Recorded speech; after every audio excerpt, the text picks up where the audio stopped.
Well, hello everyone on a weird random Sunday night. It almost feels like we're back on a Sunday evening unwind here at the PJ Campbell Network and at a random 5:30 p.m. PT time.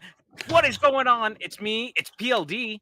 Hey buddy, how you doing? Hey, Schmoedown dies tonight. Wait, Schmoedown guys tonight. that Wait, different no, that's not. different podcast. It was a Yeah, different thing we were doing sorry. earlier. So Guys, we were doing another podcast before this, which you can look forward to on Thursday, talking all things Halloween Kills. Just in time sure. for Halloween ends, because we're actually just rounding out the franchise over there, which is so weird because it feels like we started it so long ago. It does. We really did. We started this a while. We've been doing this show. It almost feels like a year now. We've only done like 4 franchises. We did The Conjuring, which was a longer one. We did Lord of the Rings, and Scream. We started with Scream, and now we are finishing up with Halloween. But between Conjuring and Halloween, it's almost taken up a whole year. Just those 2 franchises by themselves. Yeah, seriously, we've been having such a good time, and it was funny because we were sitting there. We don't normally record early afternoons on Sunday Right. or early evening. That's normally not a time for either of us really to be able to do anything.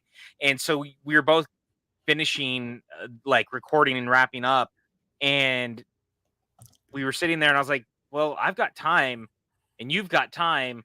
And we said that we would do a thing where we look back at the Schmoedown and we talk about it and have some fun. Fuck it. Let's go live. He So here literally we are said about that. 45 minutes later.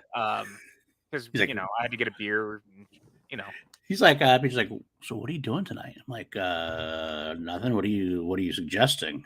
Didn't know if this was gonna be some kind of lurid affair or not. But then he said it. What we it's were always talking a about. weird affair with us. Let's be very honest. That's actually fair. That's absolutely fair. So yeah, I was like, kind of like, you know what? We have threatened to do this for a bit.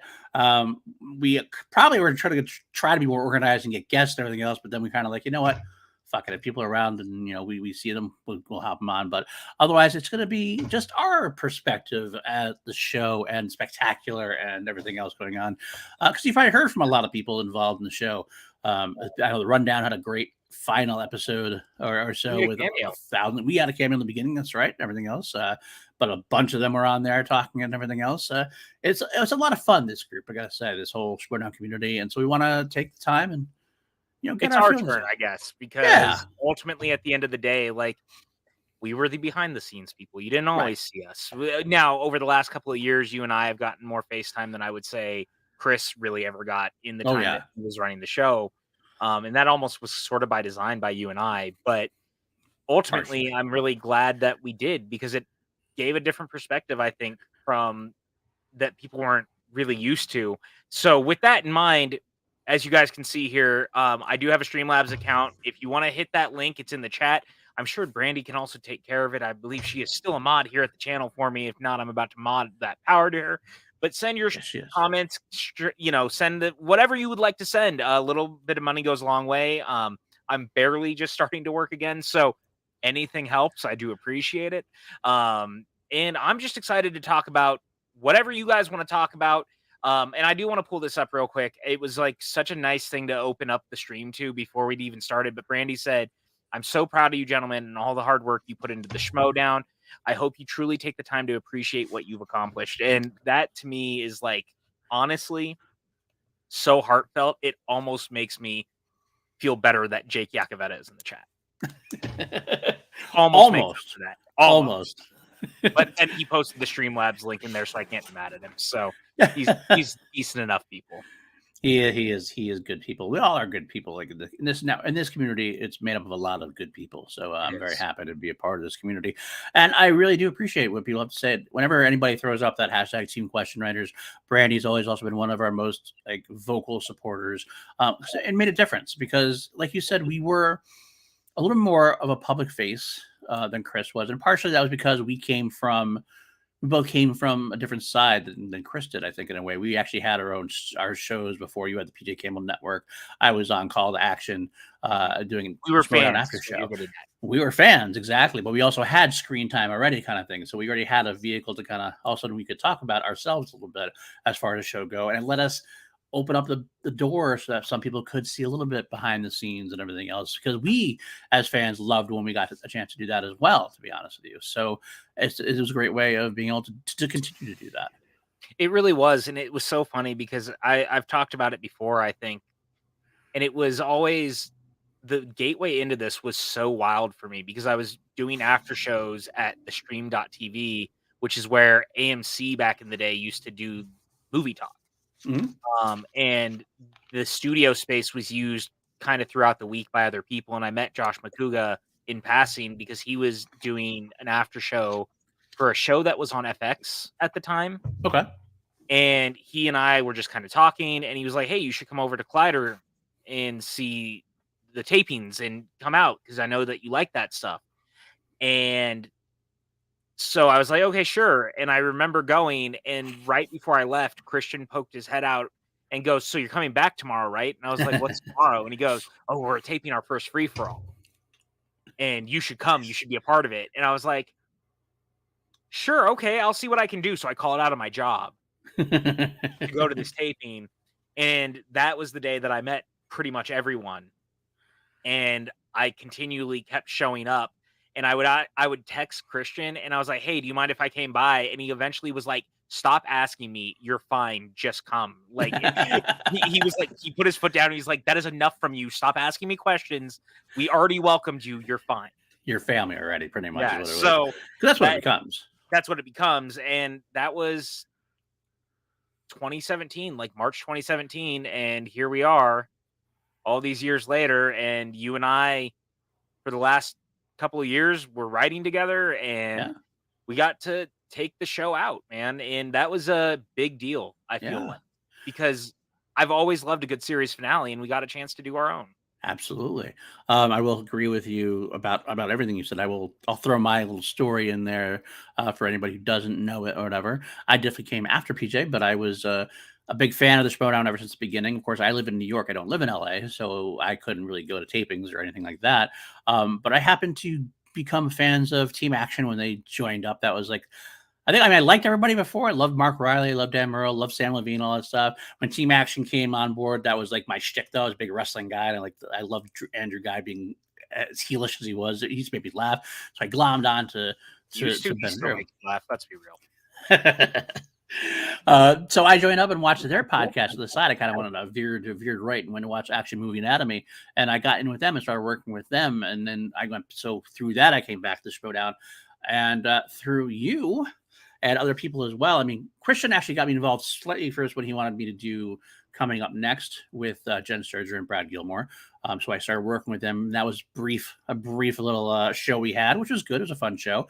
And obviously had met Christian a number of times at live events, and he came on Call to Action a few times. And really, he was extremely supportive of Call to Action when we were starting up and we were really doing our thing at a regular output, so to speak.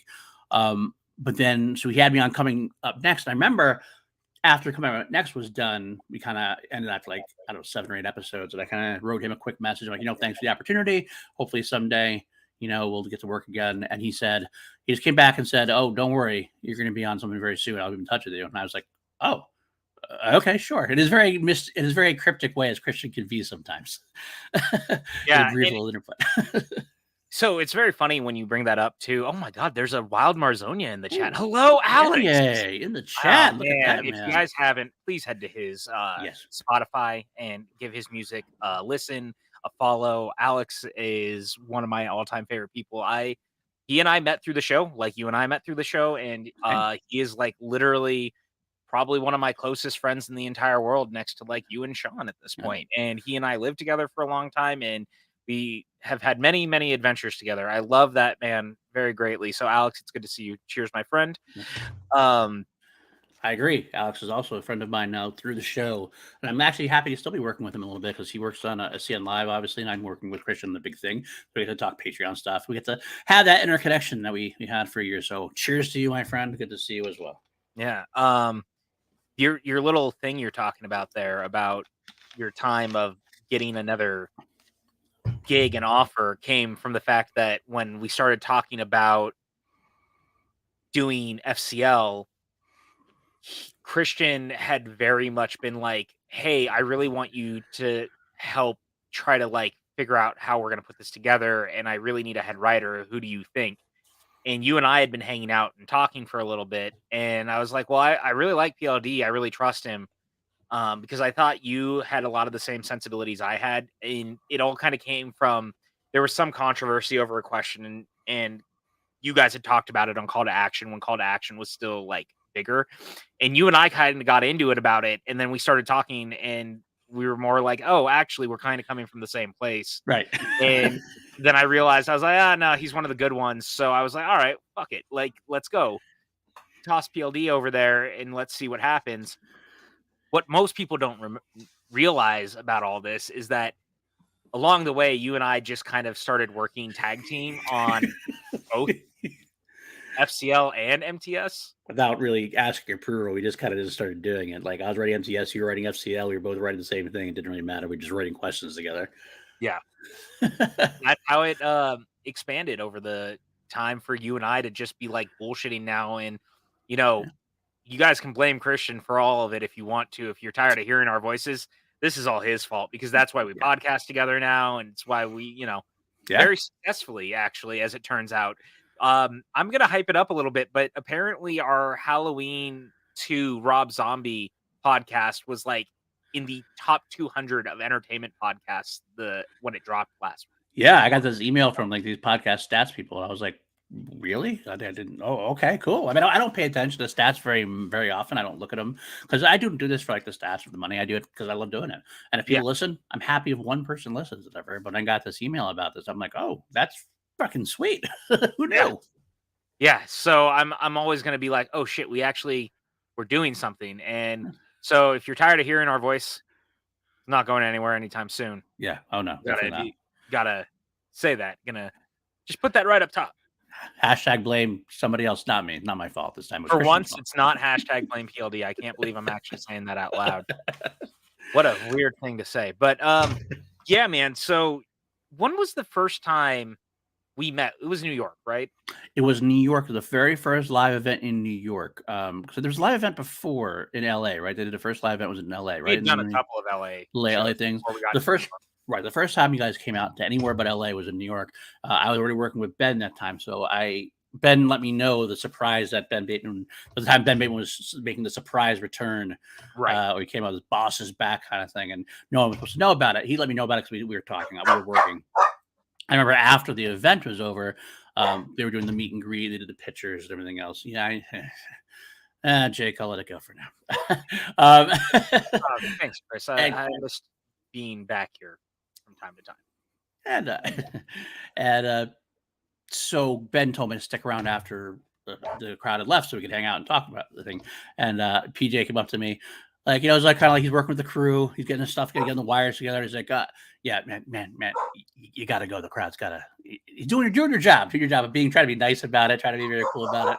And I was like, I didn't know what to say. I didn't want to be like I'm cool, I should stay. Whatever. That's when Brandon Hanna was there. And Brandon Hanna was, oh no, he's with Ben. He's gonna hang out with Ben. And then PJ just like drop of a hat goes, oh, that's different then. Nice to meet you. Just like that.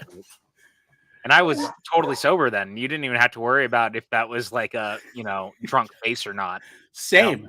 I would not. I only had like 1 or 2 flasks of whiskey at that point.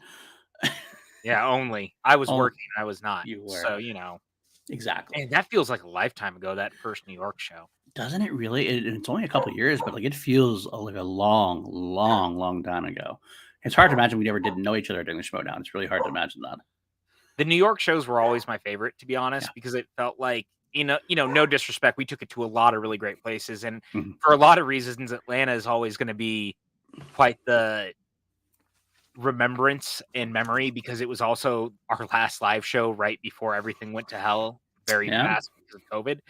But I'll never forget the New York shows. Something about the energy was so different. The East Coast fans always turned out, and Christian always seemed at his happiest, to be honest, because it's his hometown. He was taking it back there, and it always just felt fun. The matches were always really exciting, and everyone was always just game. Like, that's the best way to describe it. Everyone was always just game, and the New York shows always just feel that exciting and that fresh, and I'm gonna miss that. I think if I'm gonna miss one thing from all of it, other than like you and I hanging out late at night writing questions, I think I'm gonna miss that aspect of like the traveling that we were finally doing with the show and seeing fans from around the country And, there was a little bit we were hoping to take it to, like, Canada or London. Like, we talked about it, but COVID just kind of swung us, man. Killed And it. unfortunately, we never quite recovered. And, try as we might. And I'm really proud of what we did with Titans this year. Oh, 100%. I'm proud of what we did with everything. I mean, I'm proud of the digital age. I know a lot of people had some issues with the digital age, but it's what kept us afloat. And I think we did a damn good job with what we had to work with at the time. And Friday Night Titans was a lot of fun this year. I think it was just starting to find its footing. The first year is always a little bit like we found the concept finally. We're still tweaking it. I think by next season, like if it kept going, I think we would have had a really honed in, like really perfect concept to go with. But unfortunately, obviously, it was too little, too late at that point. I think. I will say also, I did love the New York shows. Obviously, being living in New York, upstate New York, but I live in New York, so it was easy for me to get to. And I used to go to New York all the time. Those are always my fun ones too. And that's where I met a lot of people from the Action Army. If you guys remember the Action Army, as big as we were, it's where I met Billy Belford for the first time on that same trip. Though between that and the Action Army came to New York, as well as Houston. That was the other fun event, I will say. Houston was Houston was great. Fun time with the wrestling ring and different atmosphere and everything else. That was the hype, the heat, the peak of Action Army at that point, I think. But that's exactly what it was. With live events were just events. It was an excuse to meet the friends that we all had made online because this was such a big community. But even as a big community, it's still kind of a stretched community. It wasn't like anyone, you didn't live in the same area as these people. I mean, some people did have a few here and there they met. But it was like great getting to see everybody you would see in the chats, everybody from all across the country, from LA, from Houston, Atlanta, even around the world, Chicago, around the world. That's right. And it was great seeing them in person. Like, oh, this is that person. This is that face. And we made lifelong friends. It was really a family kind of thing. It still is, because I think that, I mean, for you and I, like, I made lifelong friends out of this. Absolutely. I mean, who knows what the future holds, but it's nice knowing that I've got like you and Alex and Sean and Smets and Frank, like these people that I have come to love so dearly thanks to the show. It's been very fucking special. And I think about that a lot. And I think now that we're talking about like the traveling aspect, I think I can finally say all these years later that post-credit scene from the live show in Texas that was originally not a part of the episode, that was done by Cameron and I.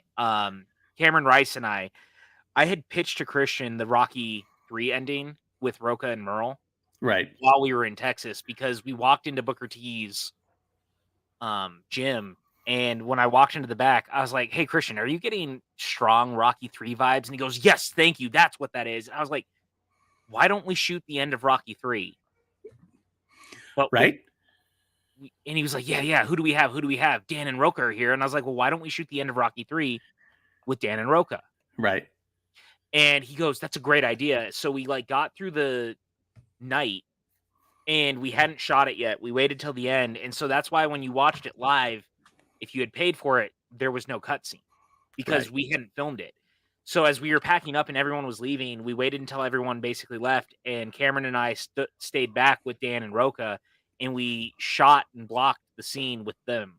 And it's still one of my favorite memories because it's one of the few times that like I really got to get story stuff in. Every once in a while, Christian would call us and we would talk through story stuff. You and I had those conversations with him.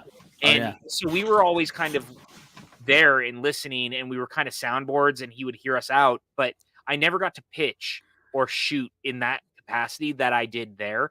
And I'm so happy I did, because it's a small mark that I got to leave story-wise, which always played really well to me.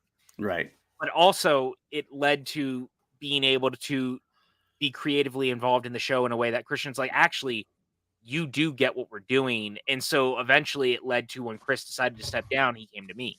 And I'm always going to love that because it always felt special.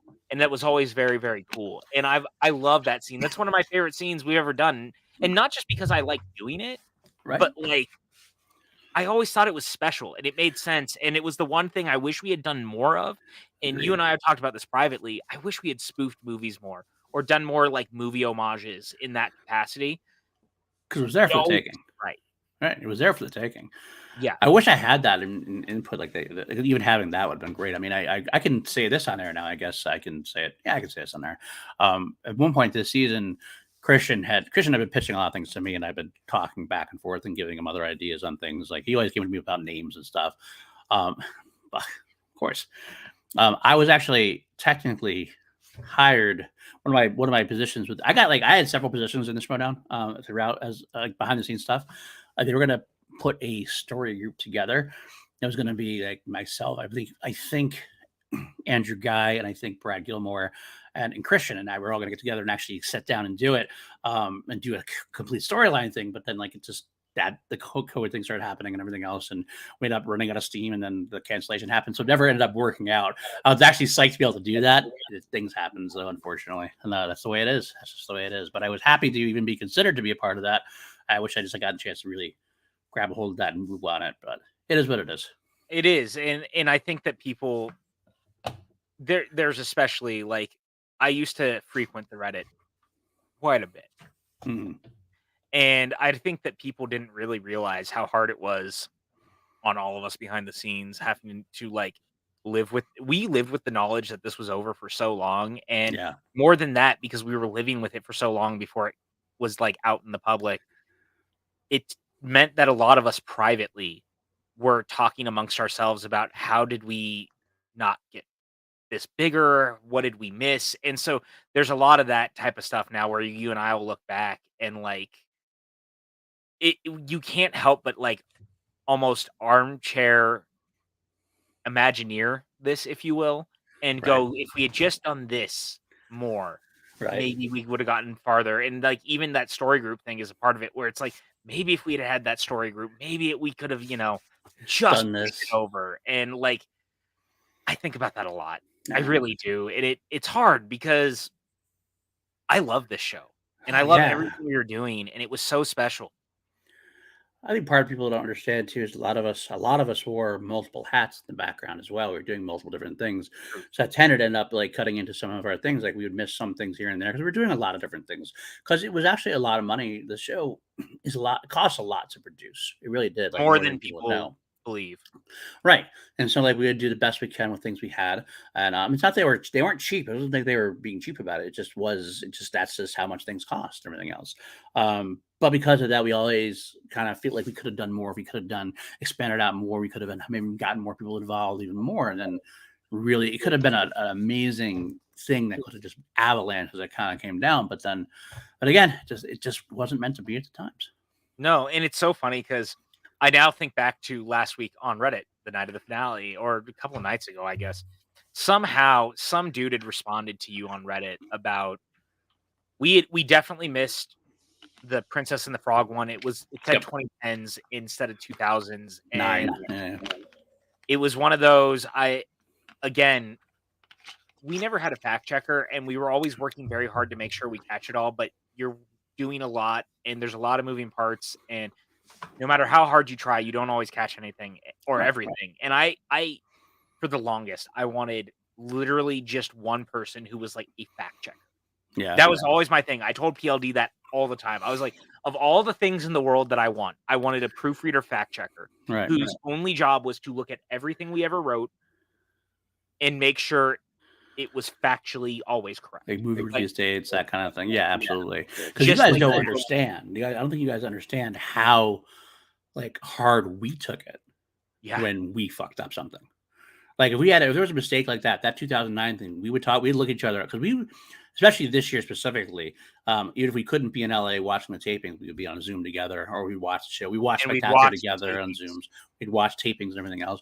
And every time if there's something that happened that went down, that was an error by us, we beat ourselves up so bad. We'd actually have to try it. We tried to like help each other. PJ, it's okay. And he'd be like, PLD, it's okay. Don't worry about it. But at the same time, we're both like, oh, God damn it. How did that? You don't realize how easy it is to get in your head on that. Yeah. And like the Scream question earlier in the year that we had for the reboot sequel. Yep.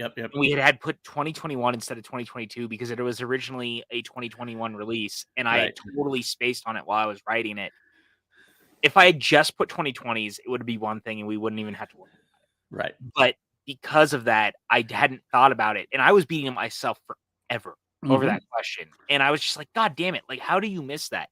You don't do it on purpose, and people love to get up in arms about that type of stuff, and you don't realize how many moving parts there are, how much shit we're doing all the time, that you miss things, and Right. you don't mean to do it. Brian says it right there, like Superman the motion picture. That's another one that Yeah. busts are because we all know it's Superman the movie. Obviously, when I don't even think I rewrote that. Might have been somebody else who wrote that one. I don't remember who wrote it. Not that I'm going to toss anybody on the bus anyway. No, no, But no. like obviously, it was a case of somebody contracted Superman the movie with Star Trek the motion picture and just put them together in Superman the motion picture, and just we read it quickly and we're like, yeah, that makes sense.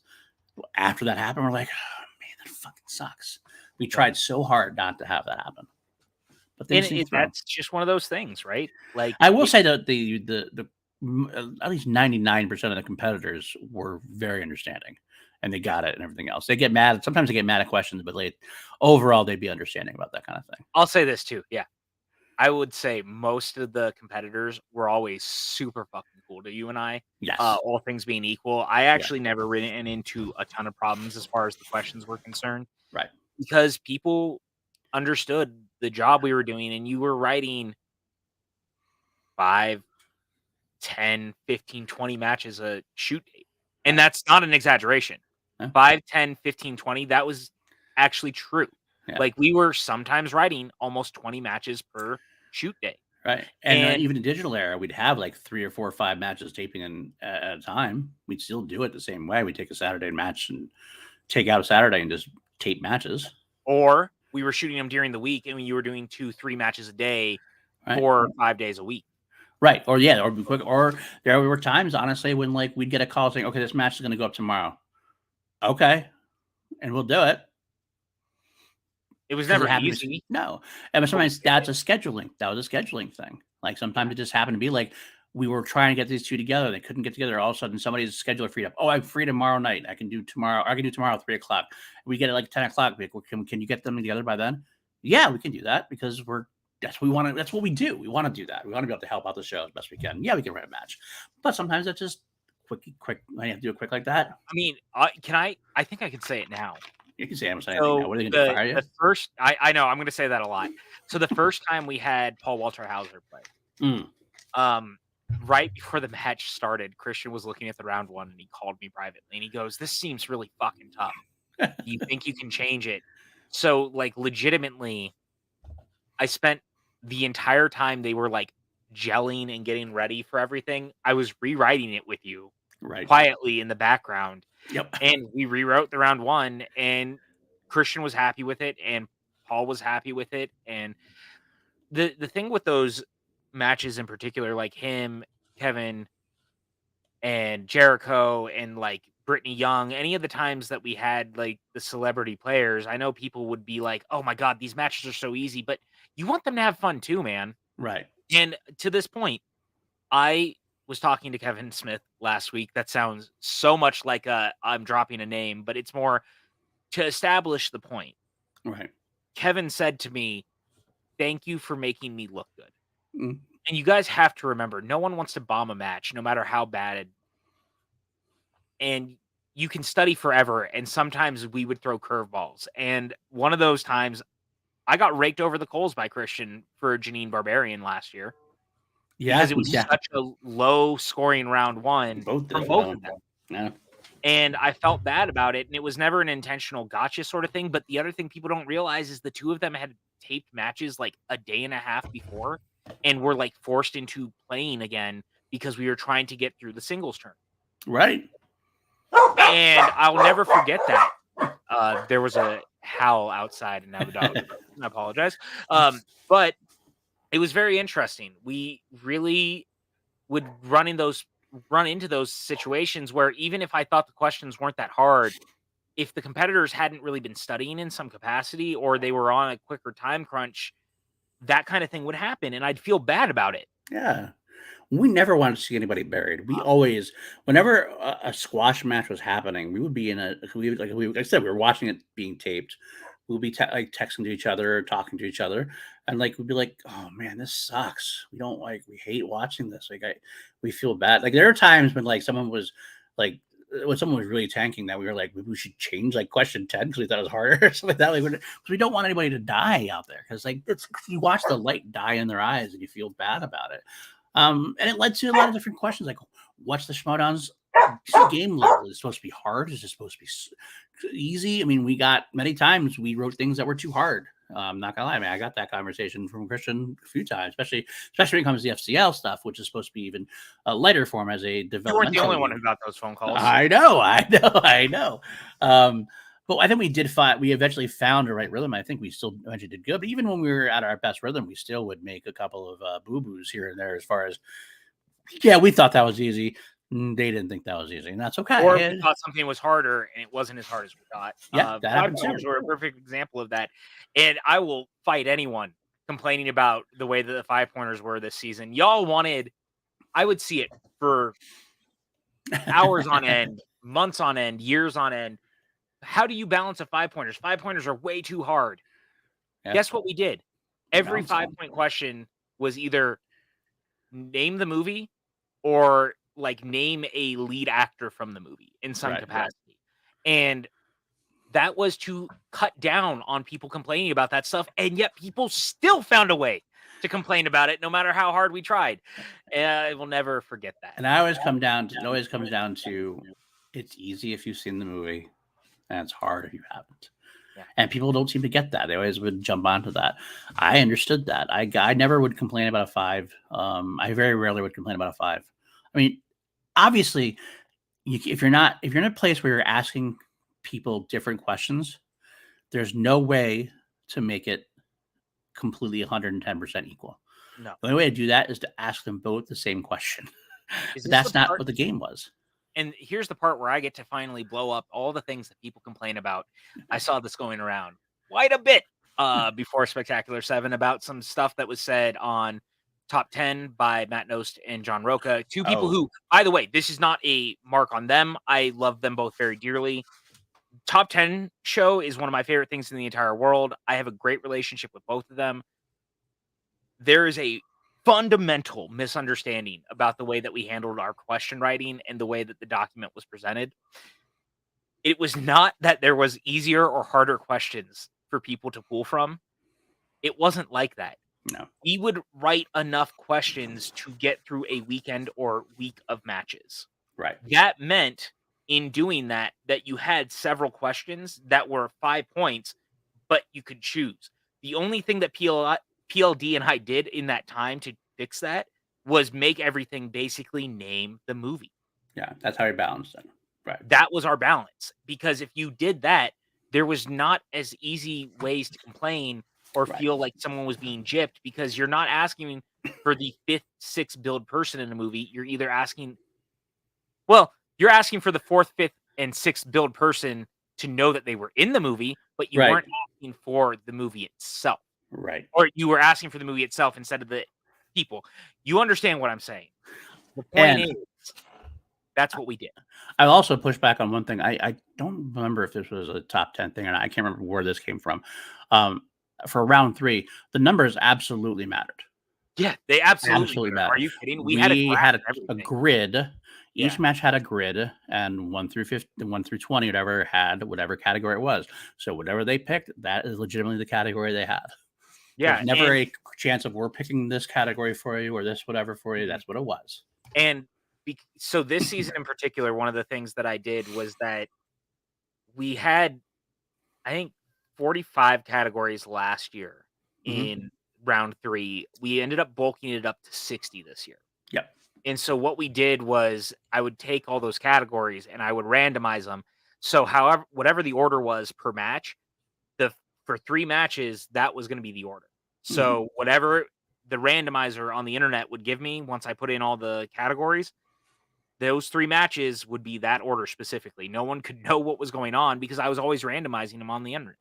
Yep. And that was the only way to make sure that no one could find any sort of pattern. And the funny thing is ultimately somehow people would choose the right numbers. Paul Newman and Robert Redford came up how many times during Spectacular in round 3? That was not intentional. Not at all. That's just the way the cookie crumbles, so to speak, as it were. I mean, it's funny how people would find conspiracy and things. And that's true of everything, right? I mean, it's true of everything. Yeah. But yeah, no, the third round was what it was. It was the numbers were exactly how it felt. I'll even throw this out there. There were times where we'd have a grid and we would change the grid like an hour before the match or day before, just like kind of make sure there was nothing going on, like no one could see it, or no one. It was just we're the only ones that get to see it until there you go. Whenever who was at the desk got to see the numbers at that point, it was all completely randomized as far as that goes.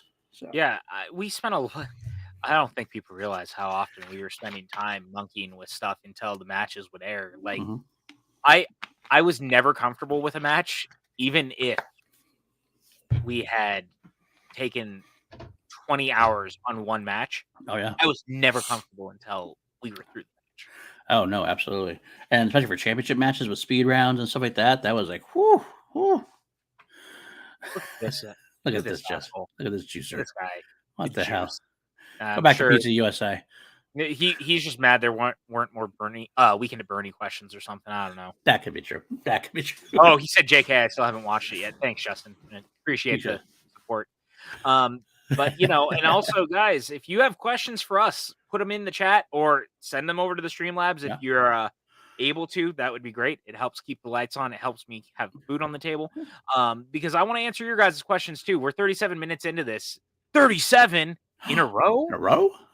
I just, we will break down Spectacular as well. We'll get to that probably short order. We'll start doing that when questions are up. But if you want to ask us questions about Spectacular, want us to ask us questions about the Schmoedown in general, ask us anything you want. We're here. We're really an open book, and you're going to get more out of us tonight than you probably have ever gotten before. Because quite frankly, what are they going to do? Fire us? I mean, but I will say also that no one understands how much we were tweaking things left and right during the whole process. I was always trying to make things better. I was never trying to wing it towards anybody. No, not ever, guys, ever. Never the way it was. Not even possible.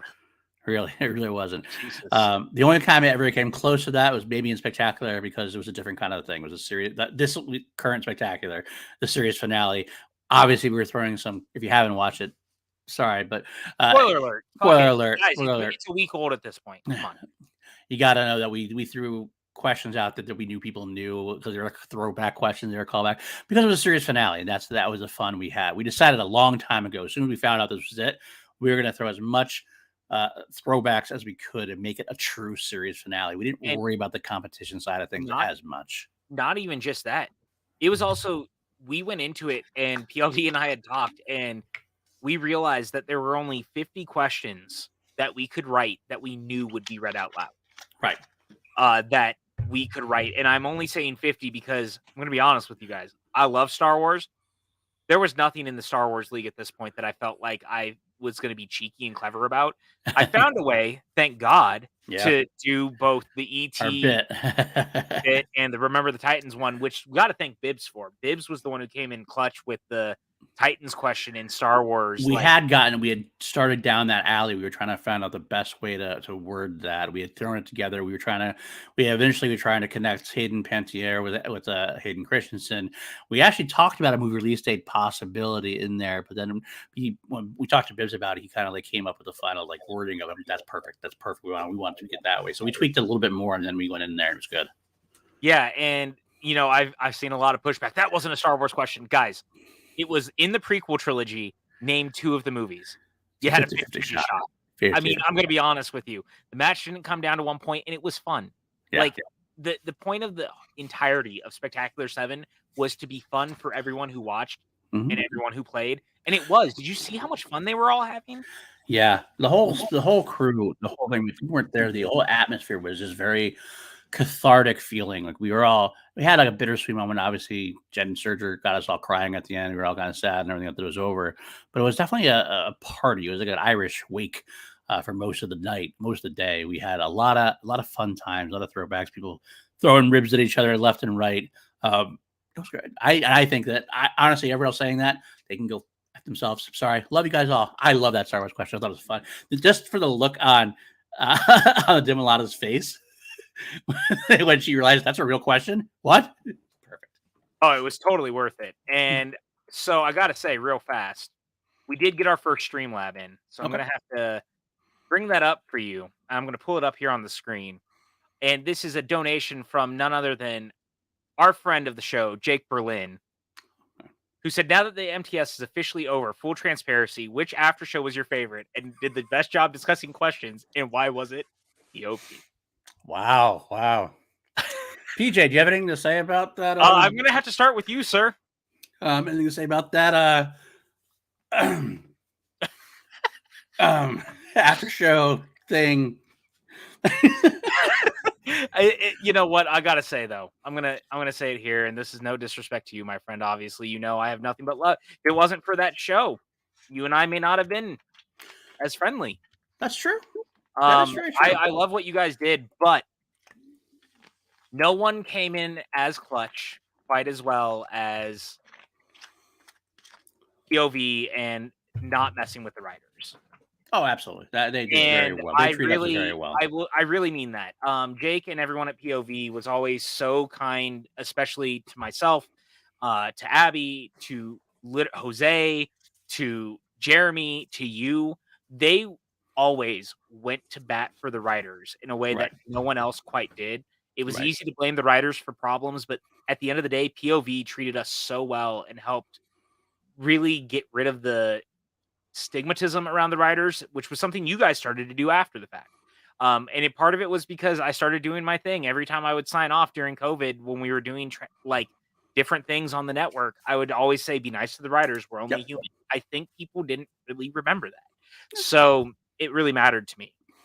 I will say, just in general, POV is a wonderful podcast. The Schmoedown community in general had a great set of after show to start off. I would Take Three did their thing for a while.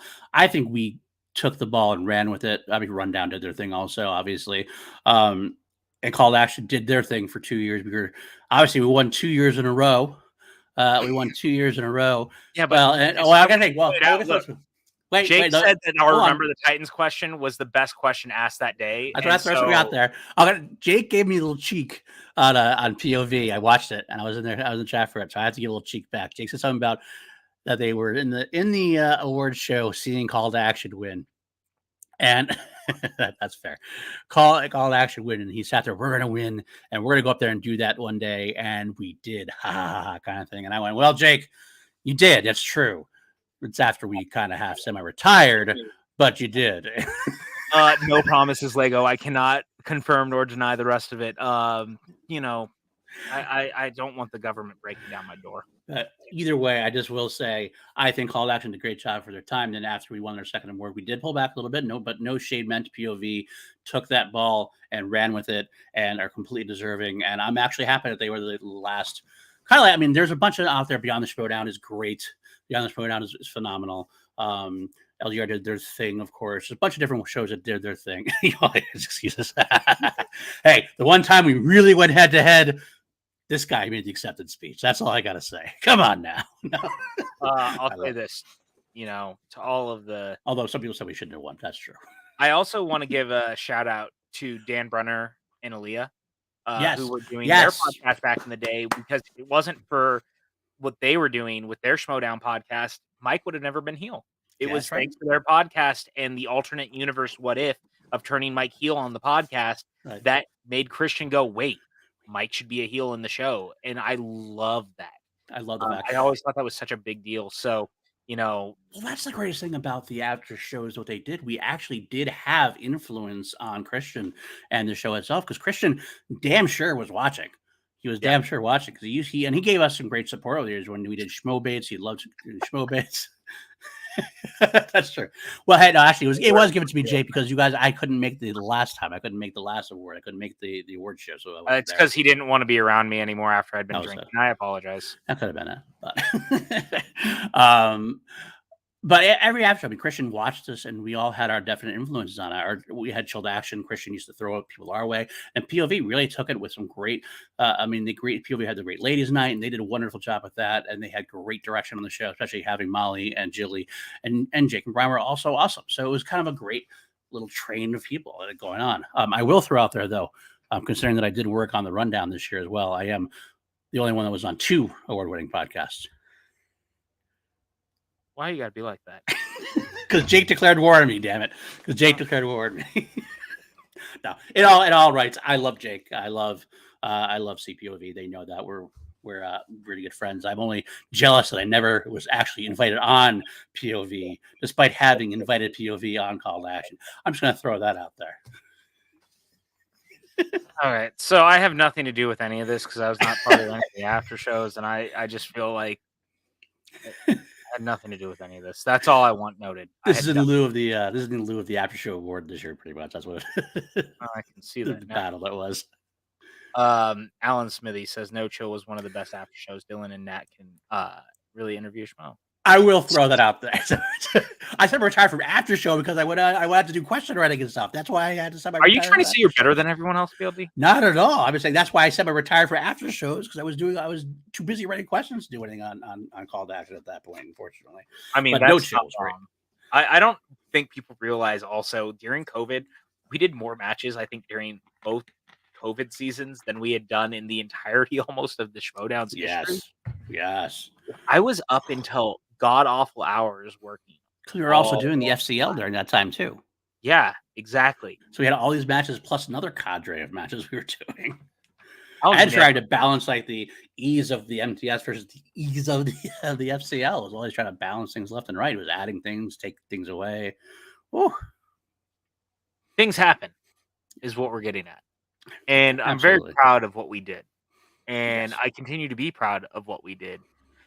Spectacular 7 in particular, the way that I look back at it now is so special because I really wanted to treat it like a series finale where series finale. Can I interject? I'm sorry. Can I interject one more thing? I'm sorry. Jake's in the chat saying that. Imagine doing reaction 9% of them. Yeah, God bless you. That's part of we see 2-way retire. I think we just were like we couldn't hack it anymore. This is why I like POV the most because they always did it and made me feel good. Because when Jake would get stuff right that other people missed, Christian would go, I guess it's not terribly hard.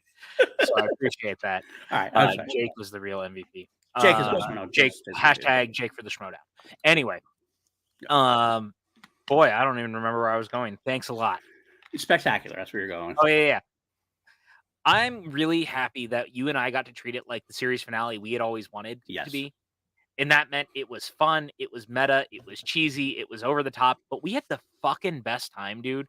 Writing questions that were either callbacks to other things or just fucking fun. It's fun. Did I have a Bruce Campbell question in almost every match? You're fucking right, I did. I actually had less Ed Harris questions than I thought I was going to have, surprisingly enough. Everybody at the end of the day were like, there's only like 2 or 3. I'm like, I kind of didn't. I gave it like I traded in the Ed Harris question in the Intergeekdom match for the Crow question. I don't know either way, but we got our questions, and that's all I got to care about. But I do remember the best part about it was you and me sitting down night after night during the summer, having quite a few adult beverages, and laughing our asses off while we were writing. Okay, but this is so nice. In all seriousness, you all freaking rock. The MTS became what it was over the last few years because of you guys. Brilliant question writing created a brilliant game. Don't at me. That came from Jake Berlin. Thank you, guys. Seriously, it means the world.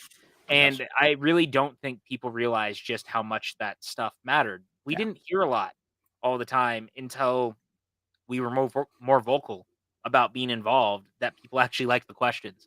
Yeah. And it was interesting that it took us having to step up and be like, hey, we are also human, to get people to pay attention to it. Yeah. But it was a nice change of pace. And we had a cadre of people who really did step up for us. And I will throw that out there. Some people really did like just get our backs and kind of circled their wagons around us, which was great. I mean, we didn't need it, but it was nice to have it. It was just nice we did need it. I'm going to be honest. We did need it. I'm not even going to joke about it. We did need it because the truth of the matter is that anytime things went the way someone didn't like, they would blame the writers. Even if it wasn't a writer error, it was just they didn't like the question because their favorite competitor lost. And that you don't understand what it's like to live with that shit. Yeah. I'm going to say it now. You guys don't realize what it's like when people get mad and blame you for shit or like just don't like the stuff you're doing and complain about the questions all the time. You start to feel like you don't matter. Yeah. And it was really easy to get in your own head, especially in the middle of COVID when you couldn't really get out. You couldn't really leave the house. You were stuck looking at shit. And to just sit and see people like talking shit about your work or the stuff you were doing or that they didn't like it, it would get under your skin. And there were certain people, either Facebook, Twitter, or Reddit, that I would see the same stuff from all the time. Who were never happy, who were always angry. And we saw those people. Right. And I got real tired of sitting by, and I started calling it out. Yeah. And you did, and it was good for you to do that, and it's good for everybody else to do that too. Like the Brady Parkers of the world, they did that. It was it was an amazing feeling to feel appreciated and respected. Yeah. And sometimes it was hard. And like, you know, Christian said it about the digital era too. Sometimes like, about how after a match you lost after. Thank you. Yeah, that's a good call. That like when the competitors being a clever asshole. When they competitors lost, it would be shitty because like they'd turn off the computers and they'd be done for the night and they'd be sitting there with their loss. We had the same kind of thing where like if something was a screw up, we'd like turn off the computers and be like, yeah, well, we just effed up a show that thousands of people love and or whatever, and they're watching it and loving it, and we just screwed up something, and we screwed up somebody's championship run because of a question or something, and like. We always took it harder, even when it wasn't. I mean, luckily, most of the time, I would say 95% of the time, I can imagine, our errors that we did get let through never really affected the outcome of a match, per se. Like, never hinged on that kind of thing. Obviously, everything affects it, but like, it was never like that end of thing. So, yeah, that's the one thing that I really can hold my hat on and say, okay, at least that didn't happen, because that would have been the worst. Yeah, it was. And I really was very happy when we started getting POV asking me to be on shows. Even you guys, when I finally took over, had asked me to be on, and we started putting a face to the writers, because ultimately at the end of the day, the stuff we were doing was the stuff that was helping keep the game alive and keeping people into it. And that was what I was really going for. When I came on, one of my big things was making sure that we were pushing to be more diverse, be more interesting, asking about different things, finding new ways to ask questions, and just like finding a groove again, right? And that's one thing we definitely did this last year is we were always experimenting on how we can write a question different, how we can make a fun and make them fun. And we got a lot of callback for that. We actually got, I'm actually one of the most proud things to say, a lot of them, especially the commentators, who, by the way, Drew Guy and Mark Ellis and Ken Knapsack and whoever's on the desk were always so supportive of us. Like they were like probably our biggest support in the show itself. We're talking about that. They would always get our backs. They would always toss nods our way. I mean, Ellis, there was a time we had a match and Ellis wasn't throwing something our way. I was actually surprised because he was very appreciative of what we did. And I think that was his way of letting us know that he appreciated us. He'd poke fun of us. And that's also because we got to be friendly with him as well. But we really always did appreciate that. And I got to say, Jeremy has it right. Okay, yeah, I was going to say. That happens so often that I don't understand how it happened. I want to say it now. And I think you and I have both talked about it in different capacities, but we've never talked about it like this when we're only talking about the Schmoedown. Not only did stuff like that happen more frequently than I would love to admit, but you and I would write the exact same question without realizing we were doing it. I wish we recorded those sessions sometimes. Like literally, we had a document guy. I'll tell you. He actually thought about it. He and I thought about recording our sessions just so you guys could like play it back later, and it would be like a 3-hour podcast where we were just talking and writing. We should have done that. Probably should have done that. We were just too drunk to do it. But like a setup for the archive. Like for example, we had a category. We'd have a category, whatever it was. You know, Denzel Washington. We'd have like 15 questions we were writing for round 2. Perfect. And so like how we would fill it out sometimes, he would start at the top, I'd start at the bottom, we try to meet in the middle kind of thing. So we would get like our questions done or whatever. And like we'd check each other's questions, like we'd go back and forth. So all of a sudden I'd write like question like 14 or whatever, and I'd go scroll up to where PJ was, and I'd be like, PJ. He'd be writing a question. I'd be like, PJ, look at question 14. It would be like fucking word for word the exact same question. We share a brain, and I'm not joking. No. To the point that there was someone complaining on Reddit about the Star Wars question that was the Remember the Titans question. And I went on there when the person was complaining while the show was live, and my response was literally just, hey. And I sent it to PLD because we were watching live, but we were trying not to talk as much. Like we were, but we weren't. And he goes, can you refresh the thread? And I thought he was telling me to refresh because someone had said something, and no, it was that his response was exactly the same, down to within a few seconds of me doing it. It's weird. It's strange. We just work together so much. I guess that's just what happens. Is we're on the same It's not wavelength. just that. You and I are really similar. And that's the one thing, like, I'll say this too. One of the things that's really cool about the Schmoedown, and you've noticed it, like, there's a reason that people like Sam and Rachel met, or Adam Collins and Marisol. Like, they've met through the show. Video Drew and Nerd Chronic. The people that meet through this show, we all have like a special connection. You don't really understand it. And because of this connection, because of this show, because of the things we share, because of the way we all are, it creates even more interpersonal connections. And you start to meet almost like life mates. Right. And it doesn't matter if it's romantic. It doesn't matter if it's like heterosexual life mates in the way that Kevin Smith would have Jay say it in the USU universe. Like, you just start realizing that you connect with these people. And it's different because movies and shit matter to people, right? Yeah. And the world is already hard enough. And then you find this world within the world. I almost feel like we're in like the weird empty earth of like geek space, where you find the empty earth in the middle of all of it. And it's like, oh, we're all nerds and we all like this shit. That's cool. And you kind of just keep with it and you enjoy it and you have fun with it. It's special. It's fun. And that's why I liked working with you so much. And it led to us doing what I think is a really fucking fantastic podcast. And this is not like a 2-hour version of us being like, please go check out our podcast. But also, please go check out our podcast, Two Mediocre White Dudes on Film. It's available on Spotify. And we just talk about movies and it's fucking fun. Yeah, it really is. It's a lot of fun. You get more of this. Right, Lego. That's right. Absolutely powered of the nerd. And we are the nerds. That's for damn sure. Yeah. Randy totally gets it. Absolutely. It's a kind of a kick. It's kind of a kick. And we love watching our questions get asked because we work so hard at it.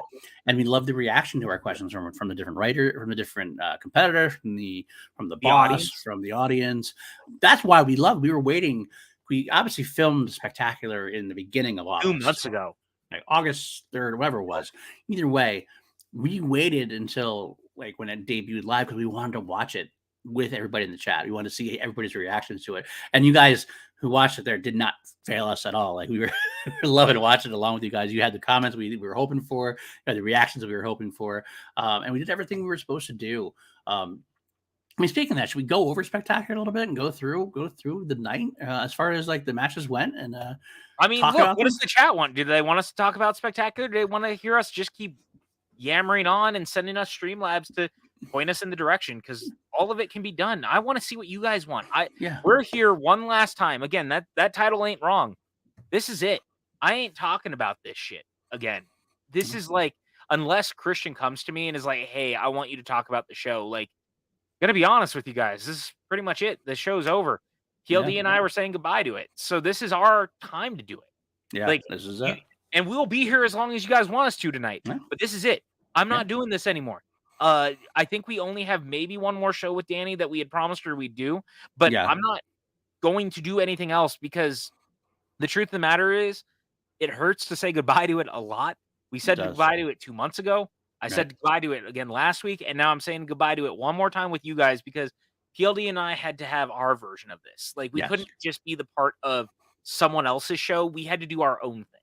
Right. This is something we wanted to be talked about since Spectacular. We're talking about having to do this because, again, that's right. We don't want this to get lost amongst a sea of people. I mean, obviously, those shows are great. Like the Rundown show when we have like 20 guests on. I love those shows. They're a lot of fun. At the same time, people only get a certain amount of a space in there. So I want this to be a time where you guys can talk to us and we can talk to each other and get this out from our aspect, whatever. So you guys, there's like, I don't know how many of you in the chat, but go ahead, throw in the chat.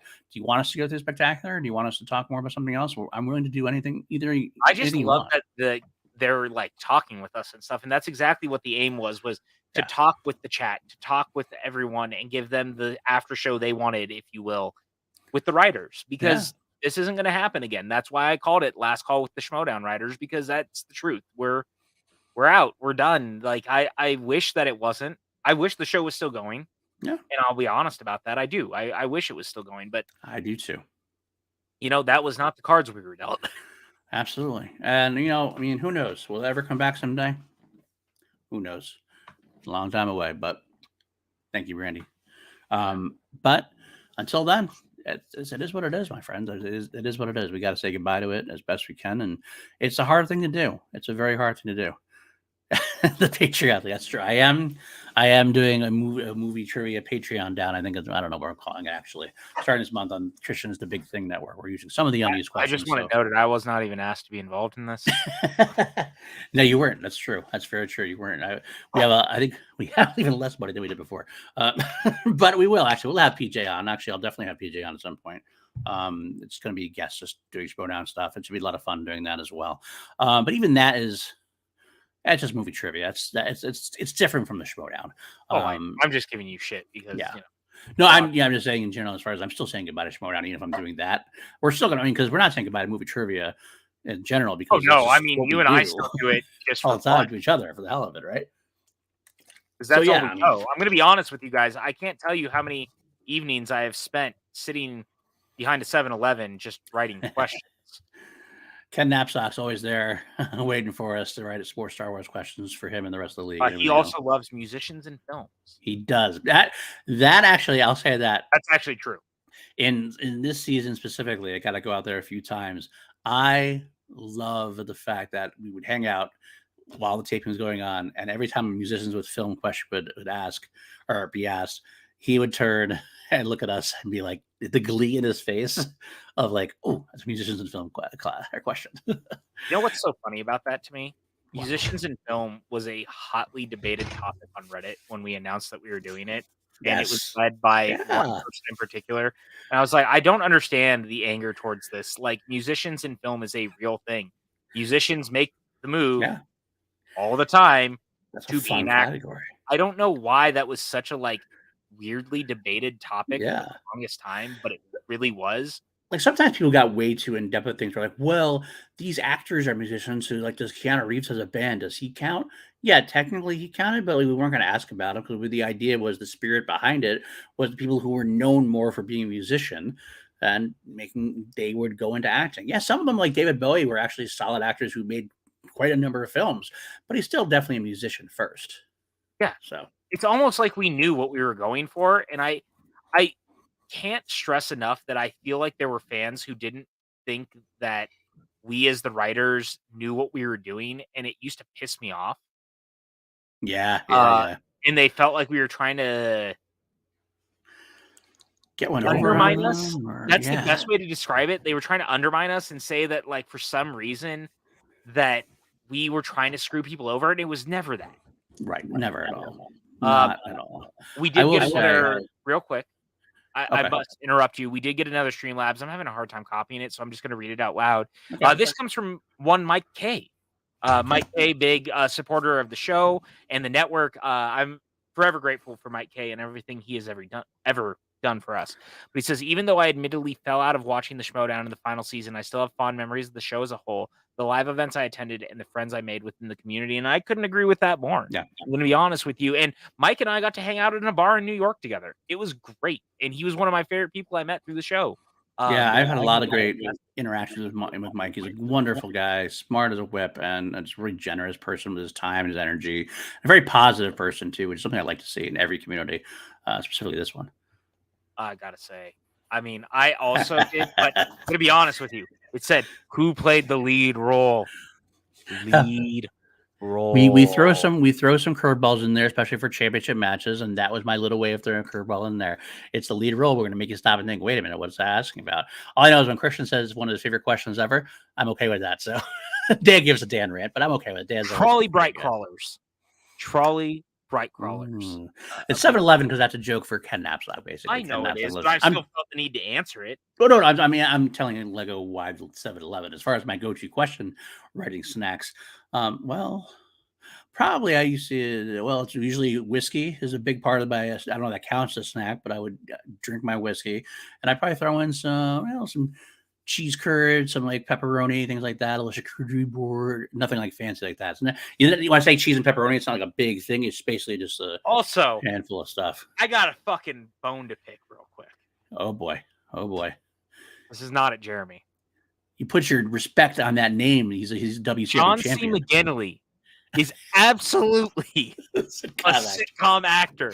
He is the lead in Scrubs for 8 seasons and a spinoff. 8 seasons and a spinoff. Dan was not very happy about that. He's a sitcom actor in one of the greatest sitcoms of all time, where he was one of the lead roles for 8 seasons and a spinoff. Dan is a very passionate guy, though. I do love Dan. He's very passionate about it. I love him. Not a dig. No. That's just what he does. I love it. I love it. I love Dan. This is not. So anyone who tries to twist this and sends this to Dan and says that you and I were like being hard on him or talking shit about him. No, I love Dan. Dan is one of my favorite people. Dan and I were like nerding out before his match and just talking and hanging out. And, I love that guy. He's fucking great. See it's funny about if you didn't see the rundown, the last rundown after you had left, he told a story about the fact where he knew he lost, spoilers, he knew he lost that match because the last question came down to one of the Fannings, either Dakota or Elle. He was going between them and he said the wrong one. And as soon as he said the wrong one, he said, I heard PLD say, and he knew he lost. But he actually was treating me very well. So I think he's gotten over the questions, at least at this point. So no, he definitely has. I love Dan. I still contend to this day, Dan is the greatest player of all time. I was really pulling for him in his match. The problem is you can't beat someone like Sam, who is playing really lights out at a level that is unbelievable. I gotta say, part of that's probably our fault. The questions changed in the time that Sam was playing when Chris was writing versus when he came back. And yeah, I admit that our questions became a little bit more like IMDb and Wiki, which was a thing that people pointed out. But the truth is the reason we were doing that wasn't because it was to make the game easier. It was to make it playable. Because the truth of the matter is that you needed people to be able to play, and we didn't want to have Mark Bernardin come back to the game and never want to play again. Right. You know what I'm saying? Like, you want people to want to come back. And I never wanted people to be blown out under our watch, and I never wanted people to feel like they weren't having fun. Absolutely. For the game change. Agreed. Also, it was our job. That's what we were told to do. That's the other part of it. It's true, but But I agreed with it as well, though. I agreed to do it because I believed that was the right thing to do. Right. And here's what I'll say.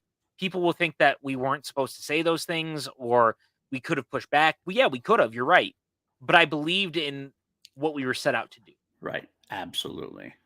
A quick question in the chat. I just want to say, Jeremy asked about the Patreon League being similar to Schmoedown.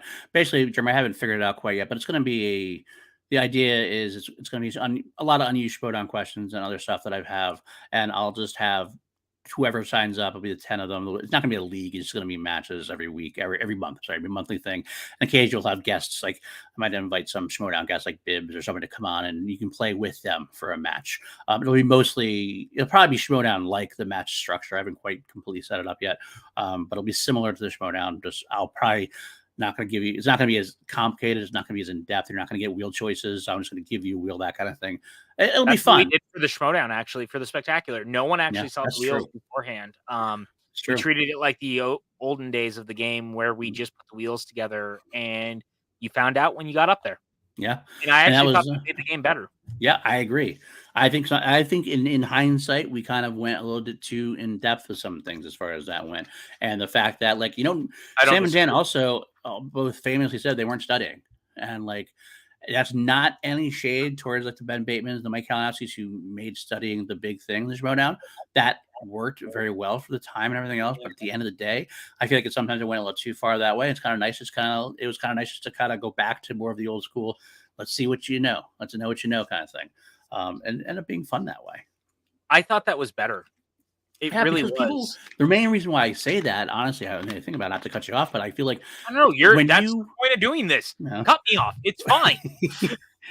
When you study as hard as they did and you lost, like, that's awful. If you go into a match and you don't study and you have a fun time and you lose, it doesn't feel as bad. Like you didn't waste your time studying to lose. You're like, it happened. I didn't know. That's what happens. Brandy. You know what?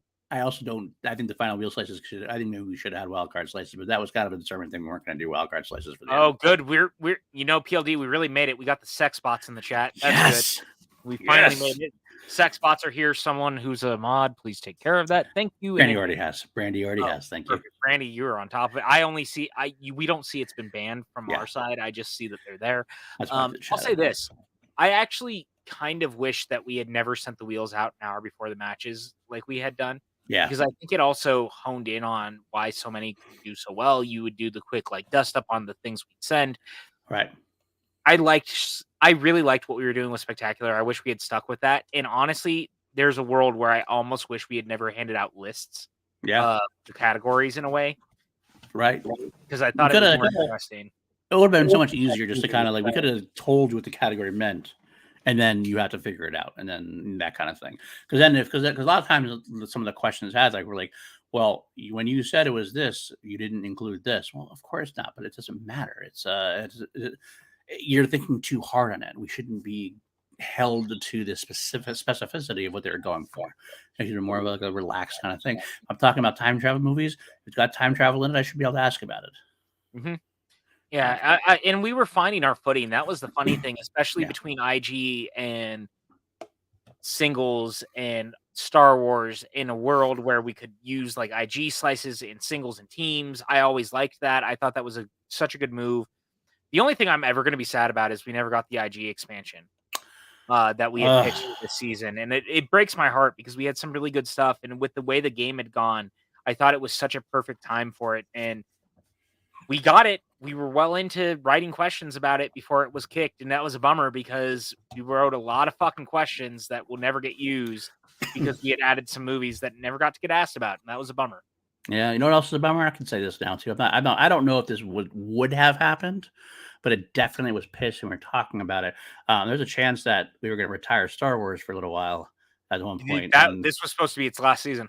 Last season would be Star Wars with the series, and we were going to replace it with something else. And since it was a Patreon only type thing at that point already, we were going to push maybe a horror division or a horror tournament or something like that. We got pretty far. Thad was with us because Thad was the one who had a lot of meetings with us between us and Skybound because at the time Skybound was the parent company. Thad was our producer. We had a lot of calls with Thad. He and I would sit down and talk. You and I and him would sit down and talk.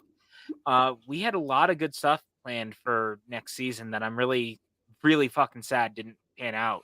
Yeah. I'm glad our wild cards made it into this season though, because that was such a great change. I was so glad you and I were part of the like back and forth on the rule book stuff because it actually helped with free for all. It helped with a lot of the stuff we were doing, but it also gave us a chance to be like, if someone wanted to do the wild card thing, we would create slices. Yep. And we would test it, and we did a couple of test runs and stuff would go really well, and that's when we realized, all right, screw it, we'll do it. So we put it into the rule book, and I thought the wild card was one of the best additions of the year, to be honest, easily by far. And it was successful for the audience, successful for the competitors, so they loved it too. I mean, some of them were too scared to take them half the time, but there are a couple that just went ahead and did it. I love them for it.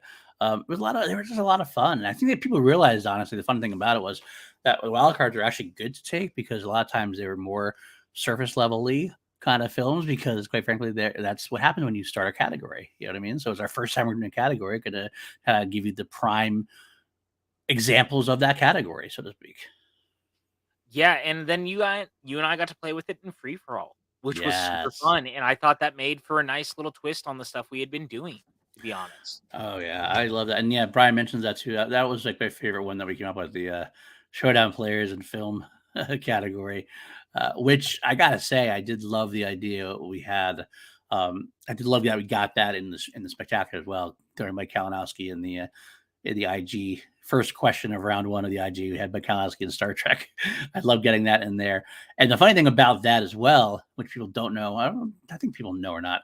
At one point, Mike Kalinowski was supposed to be announcing that, and we got Rachel Cushing, which is definitely. I'm not gonna lie, I love Mike, and I wish he had called it, but I also was like behind the scenes really pushing for Rachel because I really wanted her to be involved in the final IG match. Yes. And I knew she wouldn't play, but if we got her to call the match, then I knew she would do it. So I'd been pushing for that to happen.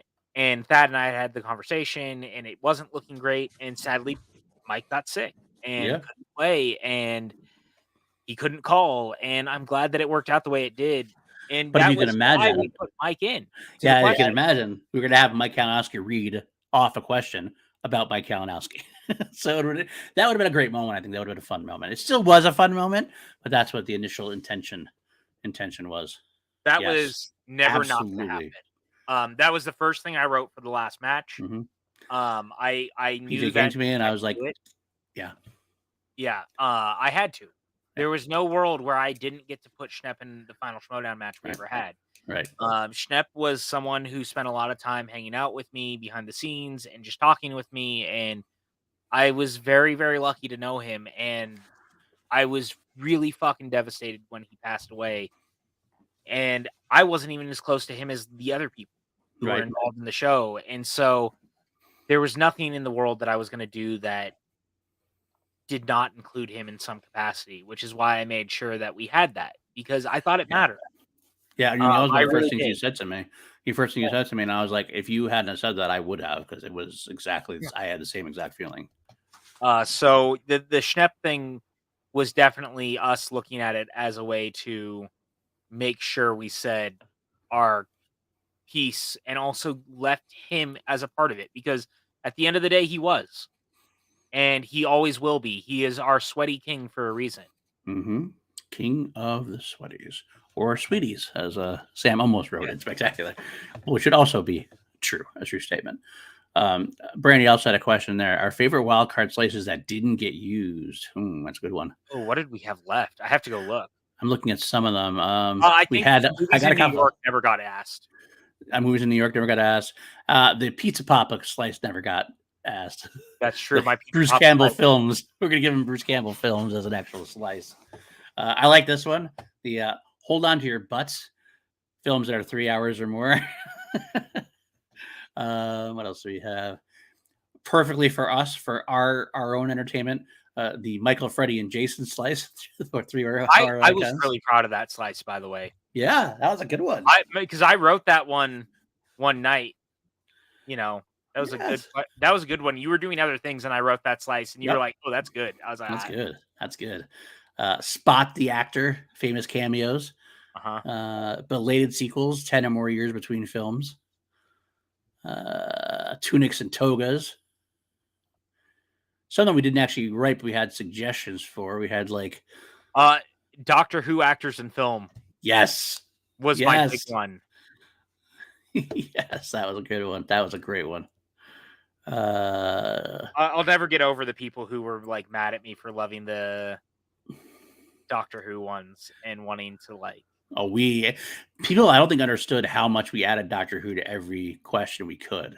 If there was a Doctor Who actor in the movie, we would mention that actor as part of the 60s category. I'm pretty sure it was never asked because 60s was a wheel slice, but I had a question about who played the Doctor in the 2 Doctor Who movies that went to theaters in the 60s, and it was Peter Cushing. But I had that as a question that just never got asked, and I'm never going to be sad. I'm always going to be sad about that. Oh, you know what I have to say now? I don't know if I don't. You stopped me from saying this at one point. I don't know if I ever actually made this public, but I can make it public now.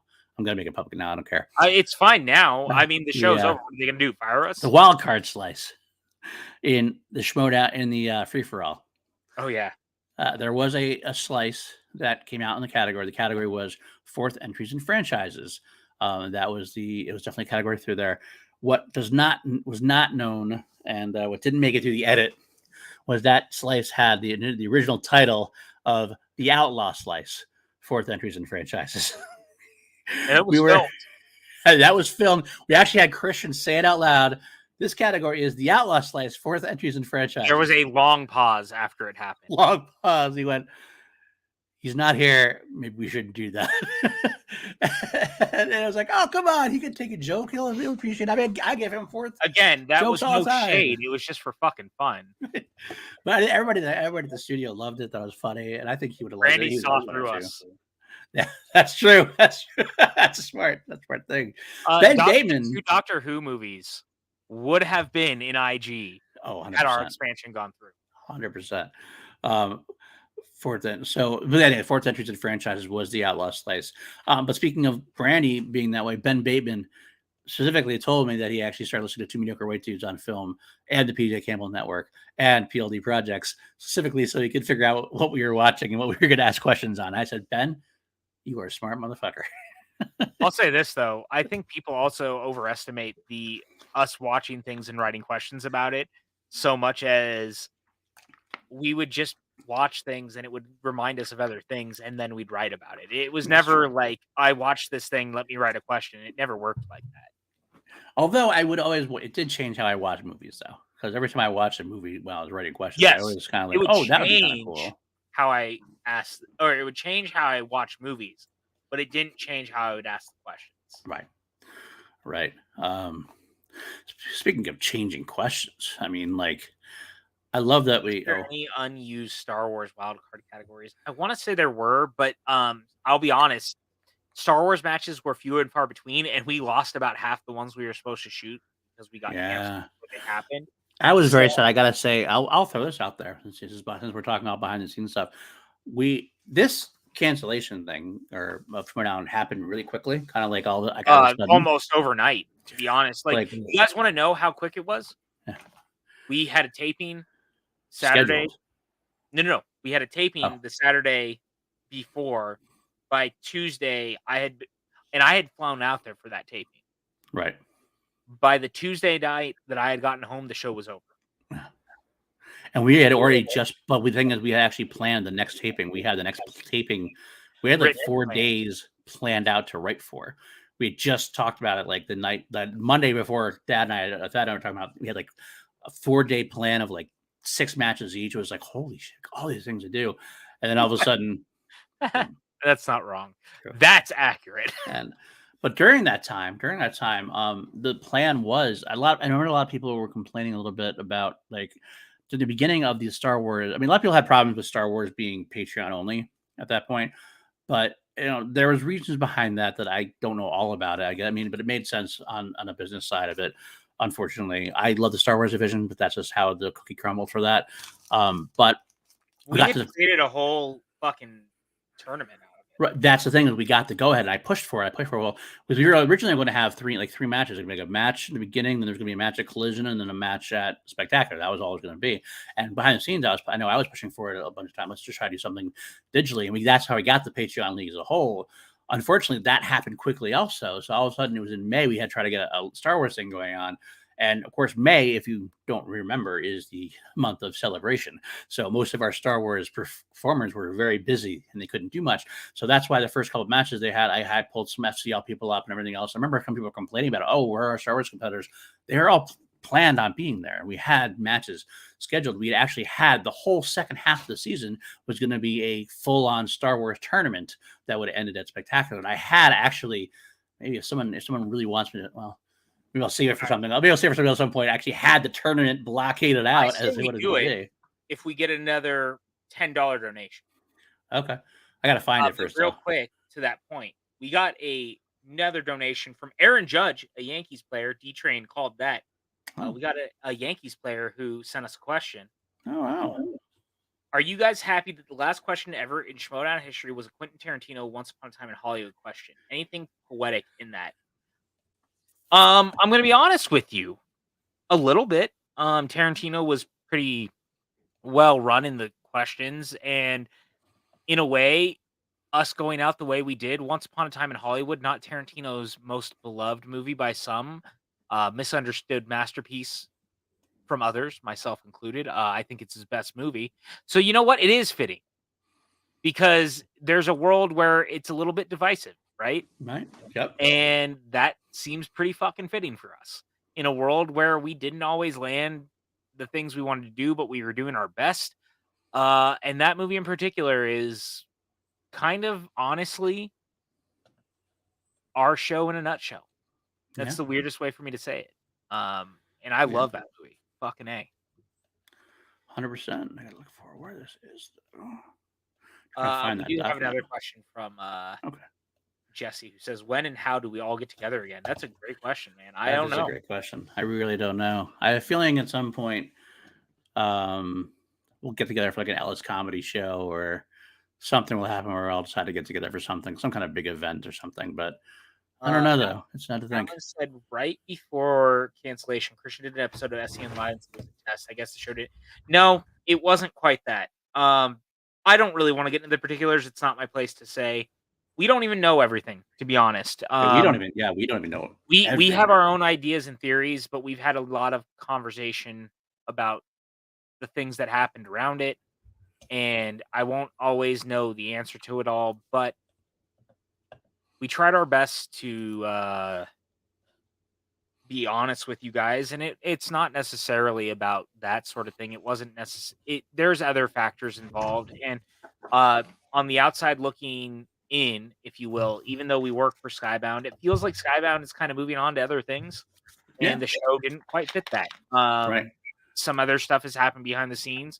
It's not necessarily my place to talk about what's happening at another company that I no longer work for, and I'm not going to talk about it. Right. But it felt like they moved on. And, you know, I will always be thankful for Skybound because they kept us going for another 3 seasons. 100%. And I got to say, while every business has its issues here and there, the people we work with directly, specifically Thad and TL and Courtney, they were all sweethearts to us and really treated us very well. And always supported us. I really absolutely had to pay my due to pay my respects to those 3 individuals specifically. I'll say this right now. We were treated, you and I in particular, were treated very, very well by the Skybound company and the things that they did for us. I'm very, very lucky for how they treated us overall. Not everything was perfect. Not everything went well. But they fought for us. The production side specifically definitely fought for us for everything we wanted to get done and how we were getting it done. Didn't always pay us on time, but that's okay. That's why I specified production. We got another Streamlabs donation, cool. And this is enough to reveal your tournament list while you're at it. Okay. But it said, "Hey PJ, I just had a burrito for dinner. What do you think about a slice about movies where people eat food? I think that could be a good one. Let me know what you think." I'm going to be honest with you. You're not far off. Food in movies was one we considered. Yeah, we absolutely did. We absolutely did. So you're on to something there, and I quote Slice Guy for that. Thank you, Slice Guy, for that donation. We appreciate you. PLD, I believe that opens the door to you. It does. Now, I will say the tournament wasn't 100% locked in. We had most of it done. Obviously, we were going to have a match. We had the couple matches that were leading to Collision, of course. So the match. Good. Yes, Brian. That almost happened, actually. Not going to lie to you. Yes. And yes, Jeremy Benninger did do a show called Film Food, which is why I like that slice as well. It's kind of a nice slice. It's a good show. Good show. They didn't do it very long because Drew had a hard time keeping up with it as far as actually cooking while filming and yada yada. He still talks about trying to bring it back some way, but maybe someday on Action Industries. So you actually did see one of the tournament matches. Because one of the matches one of the last matches we recorded was going to be the first match in the tournament, and that was the Alex Damon versus Marie Wilson. Look at that guy. Alex Damon versus Marie Wilson was the first match in the tournament, obviously. The next match would have been Ace. The winner of the Ace and Nikki match would have been in the tournament at that point, and they were most likely going to play Ross Arsenault, who had won the match earlier in the year. We actually, I take it back. We actually had 2 matches you could have seen because the second match was the third match in the tournament was Gold Leader and Travis Fishburne. Because that was because Travis had won his first match against Adam Witt, so that got him in. We had a couple of people we hadn't got in touch. I tried reaching out to Lindsay.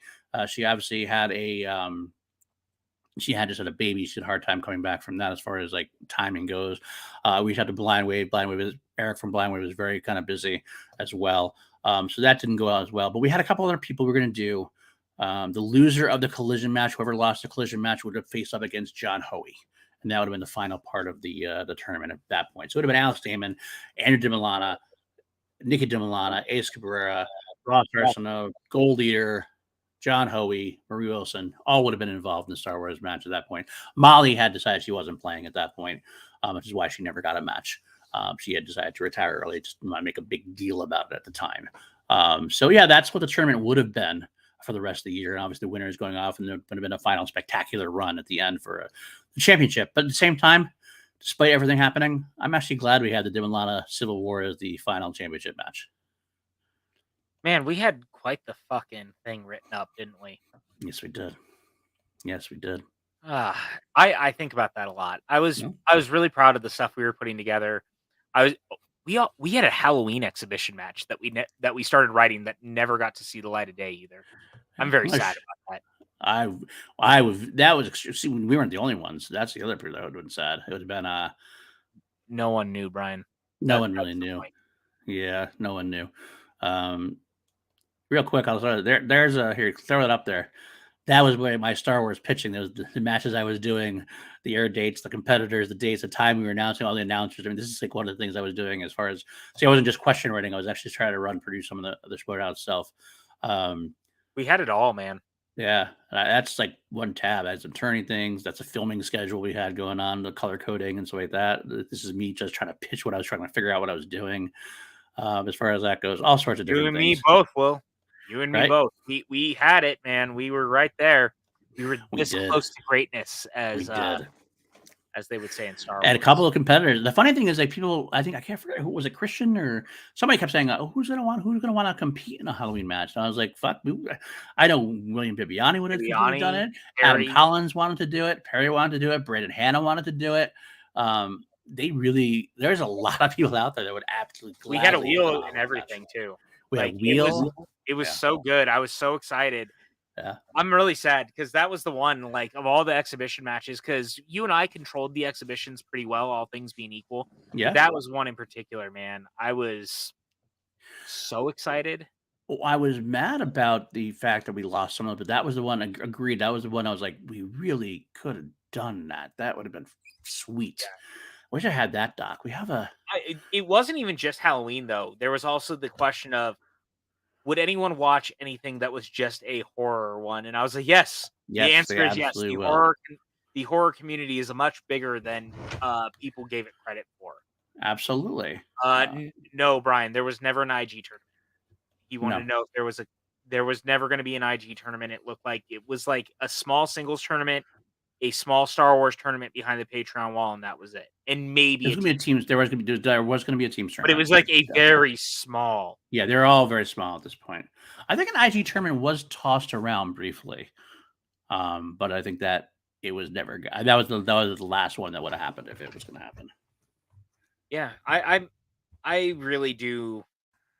I think the what ifs are almost sadder in some capacity than anything else, because we were so close to like getting so many cool things that just didn't come together.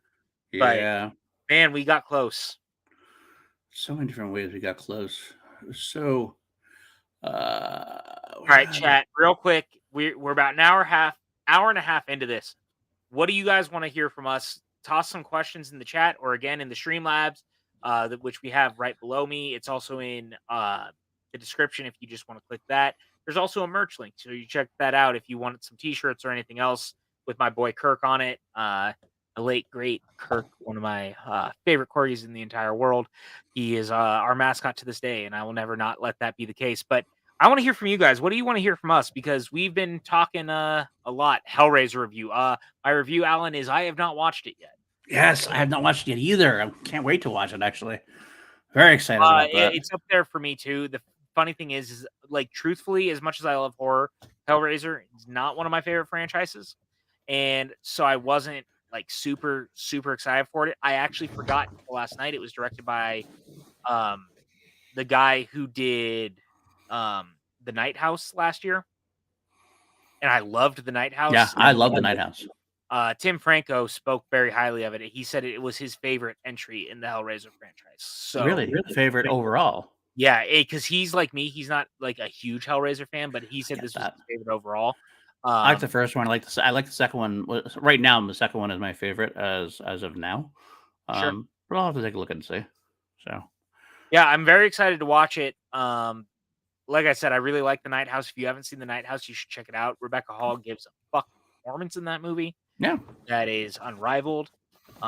She's She's great. so fucking good in it. And Alan says he really enjoyed the new Hellraiser. So I will add that to my list to get through this week. Cool. First, I must watch 3 Evil Dead movies before a podcast I have. I appreciate Alan's actually taste, so I probably will think I would like it as well. And Brian, the answer to your question about how many Ed Harris questions do I get? As many as I goddamn want. That's not inaccurate, unfortunately. Actually, I will say PJ was always very supportive of that. He actually helped me. He actually did the Ed Harris category. I didn't say it. He put that out there, and then when I got to join up the crew, then I was like, "Oh." PJ goes, "Here's the one caveat I have on you joining the writing crew is you write all the Ed Harris questions." And I went, "All right, I could do that." That was accurate. Unless it was a creep show question, then I would. That's true. He never pushed back. He never pushed back on any Ed Harris questions I asked. So I always was happy about that. Because I wanted us to have fun. Mm-hmm. At the end of the day, I think people forget to, like, we talk about this sometimes. Every job is a job, right? But not every job is having fun writing movie trivia. So I wanted us behind the scenes to be having a good time too. You know what I got to say is we were so supportive of each other, and I'll say this out now. So when it came down to it, like the Ed Harris questions that were in there versus like the Bruce Campbell questions that were in there, et cetera, you would write you would push Ed Harris into as many questions as much as I would, and I would push as many Bruce, like, for each other. We'd actually be writing like the question 13. Yeah, I did that for you. Yeah, I did that one for you. Kind of thing. So it was really kind of fun that we actually supported each other that way. We actually were very codependent on each other, I guess, in terms of that. I don't disagree with any of what you just said. I'm going to be honest with you. Fair. Sorry, I muted myself because the dogs were barking. And I just didn't want them blowing up that.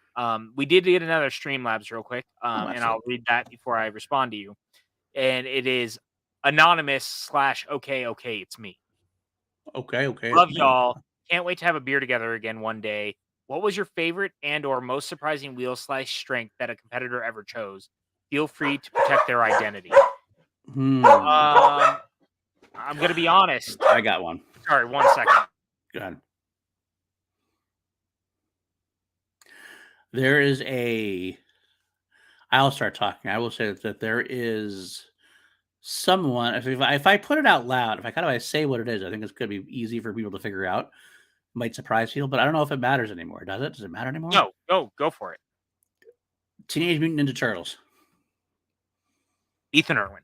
Was Ethan Irwin. Ethan Irwin put that on as a strength in his match against Sam and ended up flopping on it. And we actually got a lot of trouble for that. Harry Potter. Oh, it was Harry Potter? That's right. I'm sorry. That's what it was. It's Harry Potter. That's what it was. He also put TMNT on. He did, yes. He put Harry Potter on and flopped. And I remember getting yelled at later on for the Harry Potter questions being too easy or too hard for singles. I was kind of like, I thought they were pretty okay, but what do I know? I guess we know Harry Potter too well. I guess that's part of it. Well, those things happen. That's the one that always will make me laugh. Yeah. I'm not gonna lie. That was right. Like, ooh. Okay. But that one is the one I think about the most. Yeah. Because that was also because he blew it so fucking badly. Yep. But I also similarly was like, I never thought those ones were hard. I actually pushed back a little bit when we got shamed for that one. When I say yelled at, I don't mean yelled at, by the way. Just so that's why I said shamed. I want them to know I'm not like saying like they didn't treat us badly about this. Kind of those questions are a little hard, whatever. But another one I will say, I know that Ben and Dan used to talk about like certain they tell us their strength. Obviously, they would tell us their strengths. Tyler Perry. Every single time. The funny thing with the first time they did it, it was kind of like, oh, okay, I see what you're doing there. They'd act like they didn't know, like they did the Hitchcock thing, and they'd act like they had this whole strategy at one point where like Ben and Dan would like Dan would really know something but act like he didn't know it, so that they think they could use it in the singles tournament. Like, oh, I don't know this. Ben studied this one, kind of thing. And like it was such a great strategy. It never ended up working out for them, unfortunately, but it was cool. It was a good way to try to do things. Thank you, Alan, for that. I like that question. The other one for me was every time Liz Shannon Miller would use dance movies, much to the bane of my existence, because then it would almost always get hit, and then I had to write new dance movies questions, and that was my least favorite of all the genres or wheel sizes to write for. That one was my least favorite. # blame PLD for this one. I'm going to throw it out there. I'll throw myself under the bus now. When we expanded the categories this year, I pushed for Barbra Streisand as a category. I was like, that's a good category. Fuck you, number one. And then I think Bibbs kept choosing it, and like every time we did it, we're like, "Oh God, I have to write more fucking Barbra Streisand questions." She didn't God make that many damn movies, it. PLD. I know she didn't make as movies as I thought she did, and I was like, "God damn, I wish I never put her on the fucking wheel." That was your fault. And I'm That was glad my that fault. we found more diversity in We did. having those sort of things, but also, Some specifics was like, oof. yeah. Well, you know what? What's going to be fun is I've got a surprise for you here in a few minutes, but I want to hear from the chat a little bit longer. Surprise, huh? So I want to hear what you guys want us to talk about. Obviously, Hellraiser is off the table. You guys should ask PLD what he had for lunch. I don't know. I can't ask him that. You guys can. But I got a surprise for you here in a few minutes. Oh, okay. A surprise. I'm Yeah, excited yeah. about There's a that. surprise because we did come over here talking about our final Schmoedown event and things like that. But I had another thing. This episode of the PJ Campbell Show wasn't supposed to just be that. So I'm excited to bring this in. And I can announce it now because my other co-host is here. I brought you here under sinister circumstances, PLD. Wow. I feel betrayed. You should. I am betrayed. This episode is not just about the Schmoedown Writers Room. Welcome to the Horror Hunger Games. Woohoo! And with me to join me in this crusade of the Horror Hunger Games is none other than the Cobra himself, Chance Ellison. Hello. Look at this guy. Welcome. Hello, friend. Yes, hi. Happy to be here. Yeah, we're glad to have you. Your timing was impeccable right now. I'm very happy that you were able to join us for this. We've just kind of been talking about the final Schmoedown and stuff. So real quick, before we get into the Horror Hunger Games, I want you to talk about your final overall thoughts on the Schmoedown. I want to give you a chance to talk about it. We've been talking about it for an hour. Yeah. And I'm going to repeat real quick while you do that. And I love you. It's not because I don't want to hear you. I want to hear what you have to say. So you go talk while I go piss. So I'm going to leave. Yeah, exactly. No, man. So, I mean, the Schmoedown did so much for me in so many aspects. I mean, I was kind of lost before I found this community. And so I remember sitting I was like 16, 17 years old, sitting in my bed watching the entirety of the 14 tournaments because I just discovered it one day, and I'm like, it was my thing instantly. I adored it. I was so gracious to be able to be a part of it, and I just want to thank Christian for putting his faith in me. I mean, it was a big decision, just betting on like some just kid, 20-year-old kid from Arizona at the time.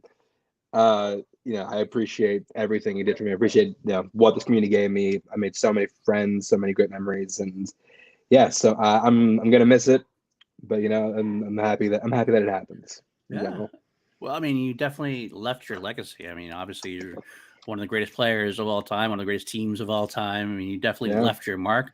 One of the greatest rivalries of all time. A couple of the greatest rivalries of all time. A couple of them that are going to be talked about for the rest of the time. I mean, from the fresh-faced teammate of Mike Kalinowski from Anarchy and all the way to the end. I mean, you competed for titles, lefty singles titles. You were competing in IG. I was happy that I got to be a career player for Corruption. That was one of my goals. Like I because I was a basketball fan. I love Tim Duncan, and I love Tim Duncan spent his entire career with one team. So like I was open to playing with other people, but I was just like, it'd be so cool to be on the same team for the rest of the time. And that's great, and you did. You actually absolutely.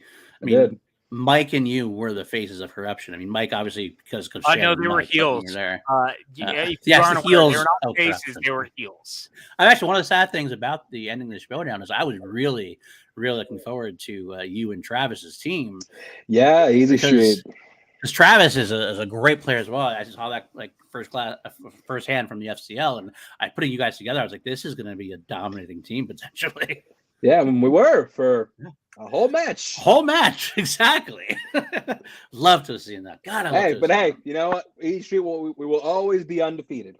That's true. We'll always be undefeated. That's one way to look at it. Yeah, I mean, no one's ever going to beat us. I'm also happy that my record of youngest champion of all time will now never be touched. Never be touched. That's true. I will always be the youngest one to win a belt, and the youngest to do it twice. That's true. That's very true. Can't wrong. Yeah. There. Yeah, all right. But let's get down to business. Let's get down to the real reason why we're here. And look, hey, I believe the real people reason at we home- were here is we were talking about the Schmoedown, and you happened to hijack it like a true jigsaw-like mastermind.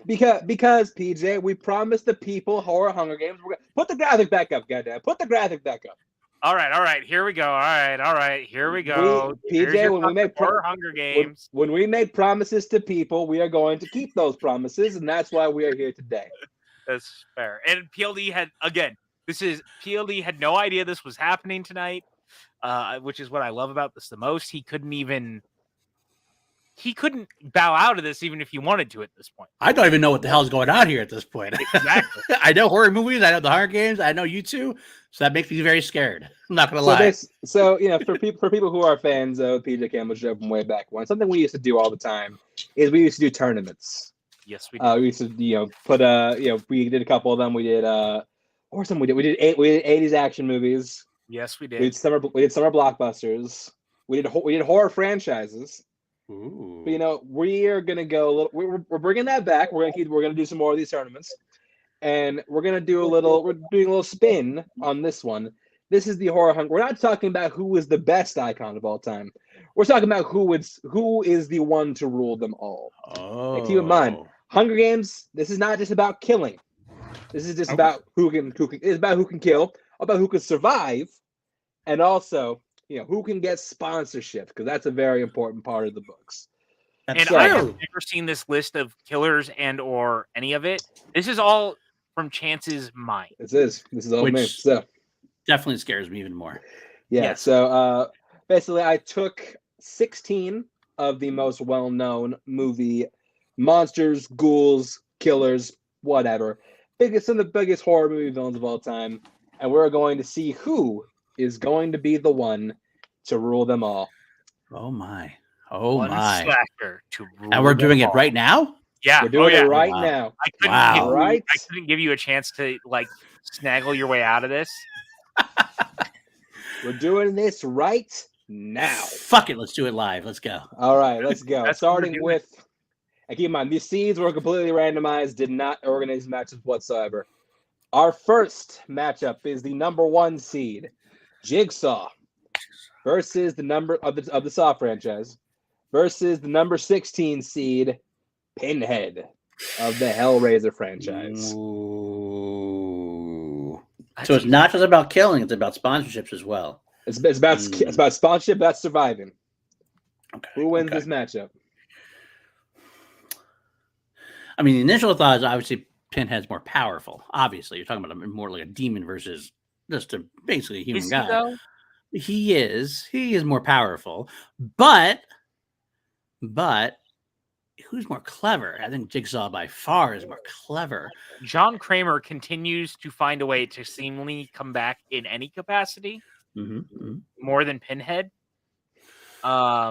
His movies are more memorable than most of Pinhead's. Yeah, but that's not what we're talking about here, is it? Is that what we're talking about? No, we're not taking that. We're not taking that into account. So you can if you want to, but it's not. That doesn't really go into just the characters. Just the characters here. I will say, I think Jigsaw could definitely get some sponsorships going, because I think people will be more scared of that the demon. They don't want to talk to the demon at all because they were afraid of losing their soul. But Jigsaw, they can just kind of give him money. I feel like he gets the sympathy votes, because they have cancer and all. Yeah, exactly. But does that hinder his ability to survive? Is my question. That's the problem. That is a good question. But Pinhead, does he want to win, or would he want to get his soul? I mean, he could probably sell his. I'm going to be honest. Could also sell his soul to win. Here's the thing: Jigsaw died after 3 movies and has not come back. Just throwing that out there. Are you going with Pinhead? I gotta go Pinhead. All right, so I got one for Pinhead. I think. I mean, I basically was playing devil's advocate, trying to think of all the way that Jigsaw could win, but at the end of the day, Pinhead's more powerful by far. I think Pinhead wins this. Pinhead moves on. Wow, that's weird. I don't even love those movies, but it's not wrong. All right, second matchup. We got Jason Voorhees, classic Friday the 13th zone, Jason Voorhees, taking on the Leprechaun. Come on. That's 100% Jason, and this is not even a competition. Let's be real here. Look, I love the Leprechaun, but he went to space He went to the hood twice. Jason survived Manhattan. Well, he didn't quite survive, but he came back. He survived a boat and like barely touched Manhattan. Yeah, but then he beat Freddy and he won and survived. Oh no, he didn't beat Freddy. That's not true. He walked out of the water with his head in his hand. And Freddy was winking. And Freddy was winking and ready to go. He still cut his head off. No. Yeah, that doesn't stop Freddy. That doesn't stop Freddy. That fucking sure did. That didn't even stop Michael Myers. And Freddy's more powerful than Michael Myers. Come on. Michael didn't get killed by being beheaded. That's retconning. That's absolute retconning, and you know it. That's not my fault that they did that. That's what they did. And Jason went to space? Yeah, exactly. Only once, and he came back. Jason did not beat Freddy Krueger. I will not hear this slander that Jason did not beat Freddy. Leprechaun went to space, too, and he survived. And you know what? Leprechaun can sell Lucky Charms. Because he's got sponsorship right there. Lucky Charms, and he's got the black sponsorship. He went to the hood twice. We love him. He brings Jason to the hood, and they open up. Oh, come on now. That's true. Could Jason survive the hood? I don't know if he could. Jason could absolutely survive the hood. Could he? He dealt with those punks in New York pretty easily. It's just bad. What did he do with that? He knocked a boombox over. Come on, that's not much to that. You're really going to go Leprechaun over Jason? So, PLD, what's your vote? Let's be real here. I'm going to go with Jason overall. Yeah, you motherfucker. Here I thought you were trying to be clever for a second. I was like, there's no way. Right. I like playing devil's advocate. I like trying to see what I could argue for if I can, but at the end of the day, I don't think the sponsorship matters too much there because Jason does have the hockey mask sponsorship. He can sell those bad boys all he needs to. So I'll go with Jason. Is someone launching fireworks in our neighborhood right now? Either that or somebody's getting shots, getting shot a lot. Obviously, the hood is obviously pissed that we're voting for Jason, trying to back his back to the boy, the leprechaun. The hood is rebelling. The hood of Arizona, of Tucson, Arizona, is. They are not happy about that pick. They are not happy. That's true. I actually Lego knows he did not beat Freddy. I agree. See, Lego, this is why we get along. This is why nobody won that fight, which is the problem. It's like nobody was allowed to win. Right. It's always the way it's going to be. We knew that going in. I still had fun with that movie. I had a lot of fun watching it, but it's like watching the Rock in most movies. It's like watching the Fast and Furious movie, where just like you have three guys in the Rock, Vin Diesel, and Jason Statham, none of which are allowed to lose the fight. Right. By contract, they cannot lose. By contract, they are not allowed to lose the fight. How ridiculous is that? Ridiculous is that? Can we talk about that for a second while Peter's checking on that? The fact that like these three dudes just like are so insecure that you can't even because I remember that scene in Fate of the Furious where he crashes the van and he's sitting up.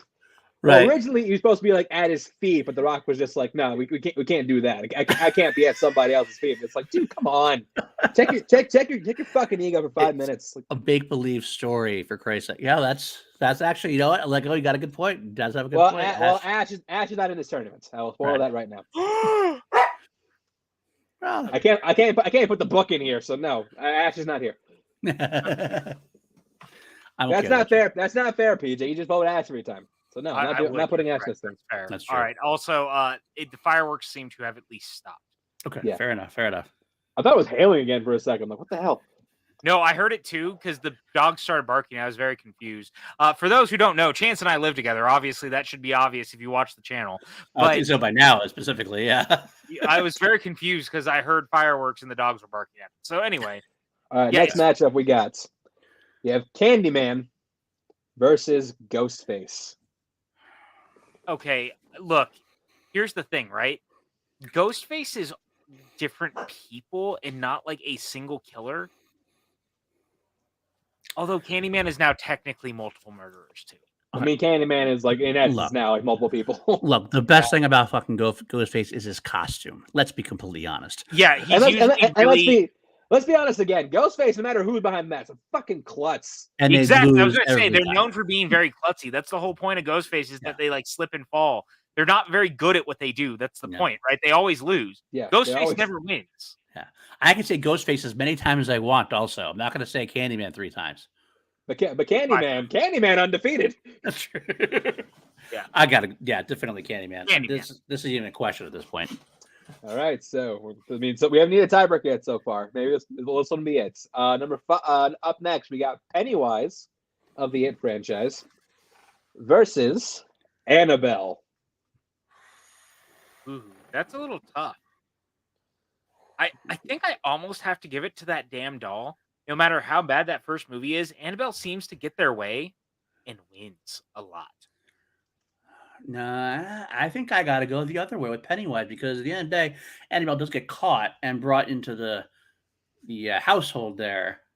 And then breaks out and Lad, starts shit again. But Pennywise is like a big fucking time demon like alien who's been around for centuries and eons and comes back every 27 years. And even when he gets killed by the kids, he comes back every 27 years as well. I think. All right, fine. All right, so we're you flipped. I was gonna yeah, he's right. Fucking asshole. I mean, we saw how Pennywise got defeated, and Annabelle ain't doing that because Annabelle don't do shit. So Pennywise moves on. There you go. Good call. Good call. All right, moving on. Next matchup we got. Let's see. We got Hannibal Lecter versus Samara from The Ring.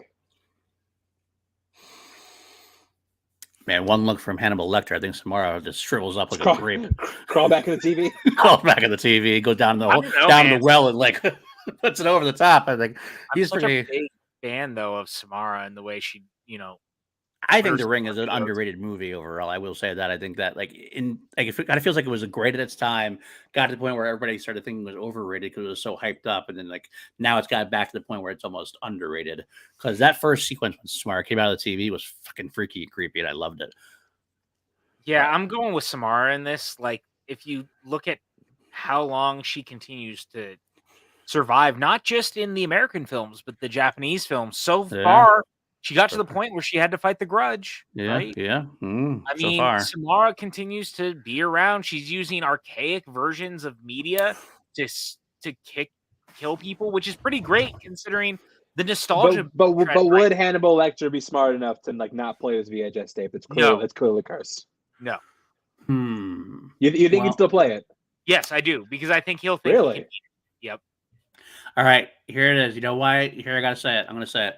It's got to be Samara. You know why?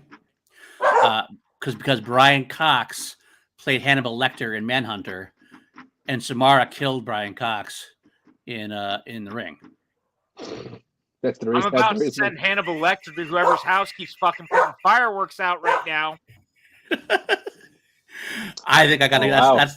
That's how I'm going to do it. That's how I'm going to do it. I think that's a shock. I would have gone Hannibal.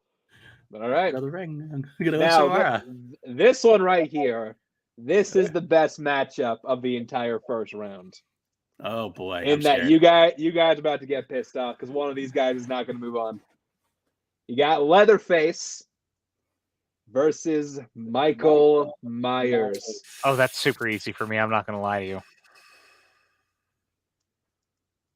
Kildy's thinking too hard about this. William, I wish I knew why people were shooting off fireworks at fucking 7 p.m. Wow, it feels so much later on a October night. I don't know. Fuck Leatherface. Michael wins. Yes, correct. That is the answer. Damn! Wow, I would have got Michael too, but damn, that's quick. I'm gonna be honest with you, Leatherface, kind of a bitch. Kind of a bitch. Kind of a mama's boy. Kind of a mama's boy. Little bitch. All right. Up next, we got the Creeper from Jeepers Creepers versus Mr. Charles Lee Ray himself, Chucky. Chucky next. Yeah, I can't argue for that. I can't argue against Chucky because in this one, yeah, Chucky. Chucky can't fly, but whatever. Fine, Chucky wins. I mean, dude, but he can multiply himself. Have you seen the shows? Millions of dolls will just overwhelm this fucking creeper guy. Honestly, Chucky could win it all just on that alone. Yeah. All right, we'll see. Last matchup of the first round, we have Jack Torrance of The Shining versus Freddy Krueger. Oh, I mean, there's only one answer here. Is there though? Yeah. Look, as much as I like The Shining, Jack is really bad at what he does, and eventually he freezes to death outside alone. And he's already shown to be very subliminal to dreams and people getting into his mind, and that's Freddy's key. Yeah. But what are Jack's nightmares though? What are Jack's nightmares?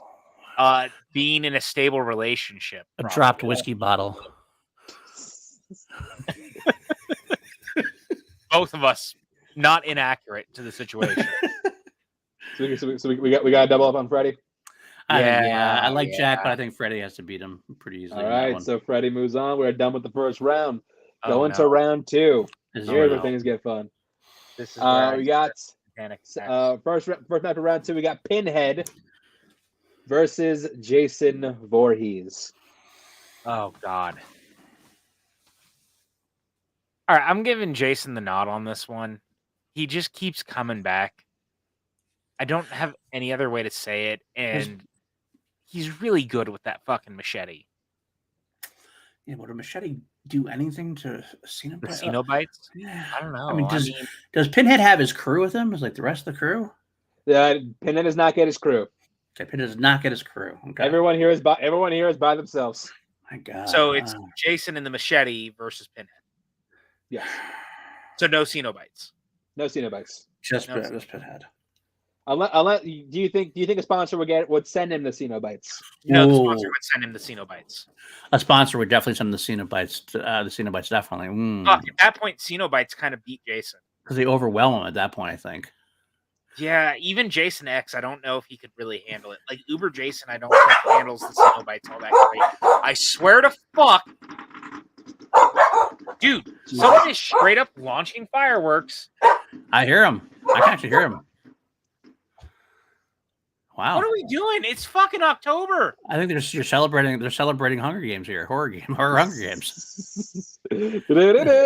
Let's take the scene about that quick. Let's go mano a mano because that's not fair. That he gets a crew and nobody else does.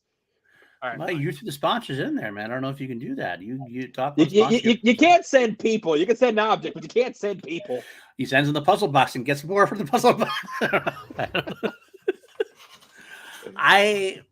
I think Pinhead has, Lego's got a good point in the chat. Pinhead has a sexy voice. He could definitely outsell Jason in a heartbeat, so he can get more. He could outsell Jason. So are we going Pinhead? But has anyone been on the other side of Mama Voorhees? Mama Voorhees kind of mean. She's like Karen. Yeah. I'm gonna have to give it to Pinhead. I think I can't see a world where Jason goes. I mean, you can still go Jason. You can still go Jason. To be the tiebreaker, but I think that I don't know, man. Like, there's a world. I saw Uber Jason, and he was fucking awesome, and he was putting people's heads into like cryo freeze, and it was great. I feel like he would just do that to Pinhead, even if he grabbed Pinhead and like it hurt him. I feel like it really wouldn't matter. It wouldn't really stop Jason, and you'd always find a way. He's always really good at just overcoming shit. I swear to God, the people fucking sending off fireworks. Anyway. I think the Pinhead changed Jason up before letting him even put the head in the cryo freeze. I'm going Jason. I'm sorry.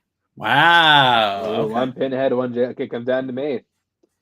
The stuff. Both make good points. But I feel like the resilience is going to give Jason the edge. I'm not sure how long Pinhead can last in a survival aspect. So, okay. Anything Jason knows how to do is survive. So I'm going Jason Voorhees. Alan Smithy does have a good point as well, though. You're technically speaking, Pinhead can't attack anyone who hasn't opened the box. And, Jason can't figure out the fucking box to save his life. Sure. Yeah, if he can't figure out the box, then he's useless. I got the best argument out of this from one Tim Franco, who just messaged me, and he said, Pinhead needs people to suffer. Jason can't suffer. Boom! Okay, so he wins. Oh, yeah. Okay. I guess I look at the end of a jigsaw. So. His life is suffering. That's true. All right. Up next, we got Candyman taking on Pennywise. Ooh, what a weird matchup that would be. This is interesting. This one's very interesting. Well, speaking of if sexy voices are if that's what helps you sell stuff, I think Candyman wins this by a mile. Because both Tony Todd and Abdul have pretty great voices. Yeah. But Pennywise can sell the fuck out of a balloon. to dumbass kids. Yeah, I was gonna say not just Have that. you seen what the I mean, dude, dumbass kids buy everything these days. Yeah, he takes arms. Give him a chance. He takes arms. Rich sponsors have a lot of dumbass kids. That's true. That's true. They do. That's a great point. Wow. Could Pennywise? Yeah, Pennywise. Would he? I think he'd be smart enough not to say Candyman 3 times. He might be able to just avoid the whole battle. I don't know. I did watch the movie. I don't know. I didn't by getting find roasted. Pennywise to be not necessarily the smartest individual. That's true. Yeah. That's true. Like Pennywise. I mean, how many times did he have these kids dead to rights and didn't do anything? And he Sure. only lives in one place. Although Candyman also kind of only lives in one place, technically. Like they've kind of been in the same towns and suburbs of Chicago as far as Candyman is concerned. But it's Derry for the kids. Although Pennywise can bring like weird stuff to life in a way that Candyman can't. Does Pennywise have a bee allergy? That's what I want to know. That's a good question. Does he have a bee allergy? I mean, I don't know. That's a tough sell. I mean, there's a lot. I can see both sides, honestly. I kind of want to give it to Candyman. I'm honestly gonna go with Pennywise. I think Pennywise, for the fact that he continues to torture so many, although it's the same kids for so much of it versus Pennywise. You know what? I think Candyman, after seeing the new one and seeing that the Candyman spirit was finding ways to possess even new people in the way that it was going, I think that gives a longevity to Candyman that Pennywise doesn't have. And Pennywise is every 27 years. Candyman is forever. And so Candyman being forever means sponsors don't have to wait every 27 years. That gives Candyman the ultimate. That is true. That is true. So we got to for Candyman. I think I got to go Candyman. I think I got to go Candyman. Oh, that was a tough one, though. That was a tough one, but I think that the ultimate point is that we want sponsors, right? Candyman can continually get sponsors. Yeah, I mean, he sells it. His name is Candyman. He could sell candy and just be like, that's some kind of candy. Up next, we got Samara versus Michael Myers. Oh, that's. I mean, look, I'm going to be honest with you. After having rewatched Halloween Kills this morning, there's only one answer to this. Samara dies tonight? Yeah, Samara dies tonight. Michael takes this home and then some. I saw the shit he did. He kicked a car door into a woman's hand, and that gun turned and shot her in the head. It's a brilliant. It's more about the woman. I mean, I think Samara, the man. Samara crawls out of TV, and then Michael just kind of goes and pins her to the wall. I don't know. We never see Michael Myers versus the Supernatural, so because Michael is the Supernatural. Did you not watch Halloween Kills? Yeah, Michael is Supernatural. Our dissertation about Halloween Kills. Michael is Supernatural. I really don't, just because I feel like it's gonna be really long and really stupid. So no, I don't want to listen to it. Wow, how dare you? Yeah, much like the movie, really long and really stupid. How dare you? God. Yeah, so it was really great having Chance here, but we're gonna go ahead and move on for the rest of the night. Oh God, that's right, he's contracted. Yeah, Michael would not be fear. Like Samara deals in fear, and Michael just doesn't fear. Michael doesn't give a fuck. All right, shooting fireworks. He's just like, what is this for? Jesus Christ! All right, whatever. Up next, we got finishing out the round 2. Got Chucky versus Freddy Krueger. 2 very similar killers. Now I think about it. Yeah, they are. This is a very interesting pairing. They're both. So I feel like sponsorship wise, they're both going to be selling to similar markets because they're both very very quippy, very witty. They're going to go for a joke before the kill type of guys. So I feel like that's kind of a non-starter. But question is who's deadlier and who can survive? See, that's got to be Chucky. No, I think it's got to be Freddy. Again, Chucky and the multi-doll thing. Freddy can get into the dreams of any of those dolls, all of those dolls. Once he's not held anything. Those dolls have to dream then. They can. Who does they don't? Yeah, but they don't do. Freddy can just sit there and claw them all. I mean, Chucky's this big. He's got to look around. He's this big. Freddy except I've seen every version of him when there's like 5, 10, 15 of him attacking one person. It's very overwhelming and a little disorienting. They're attacking like cannon fodder teenagers, and they're not attacking the Dream Master. I'm giving this to Chucky. I'm sorry. I'm gonna get it. He's gonna slice and dice that little doll like you're out of your mind. Chucky wins this hands down. Again, it's the overwhelming odds of the things that he does. Plus, you know what, man? I'm gonna be honest with you. Which one of these characters is boning and which one is not? How do you know Freddy's not boning? Yeah, did they have a movie about him boning?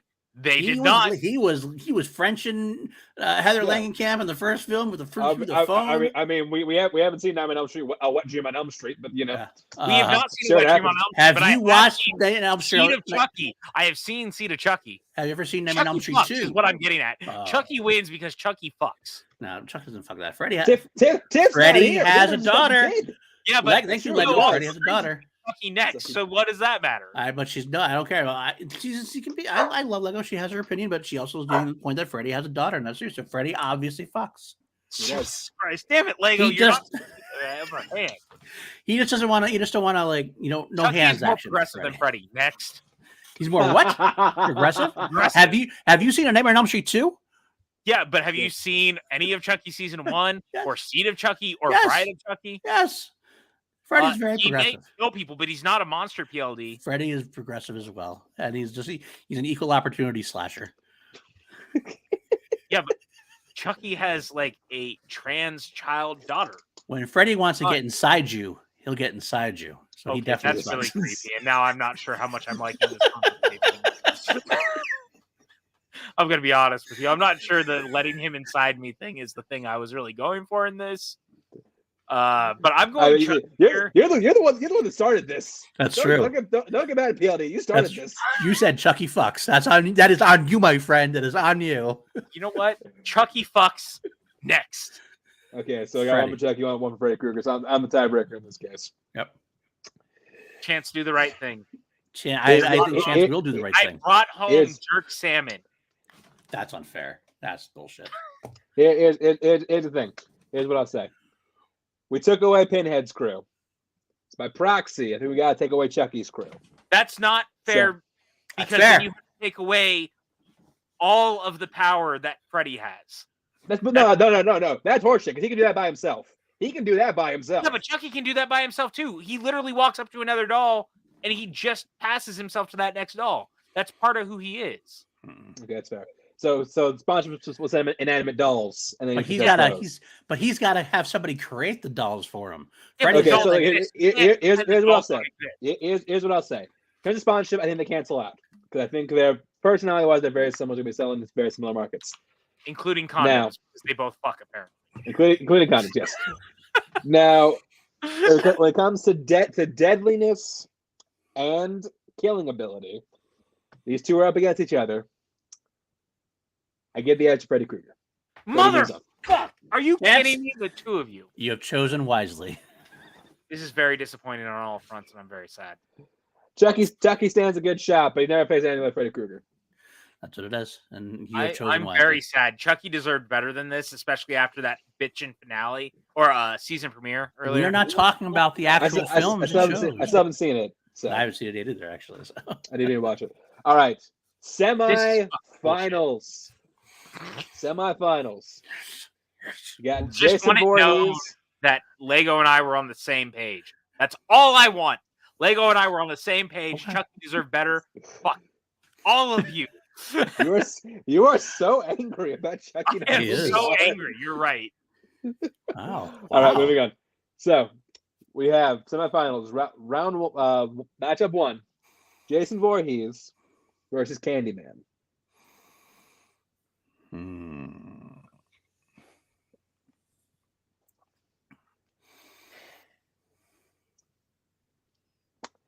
Think long and hard about this. This is a tough one. I am. Thanks for reminding me about the dead silence because I agree.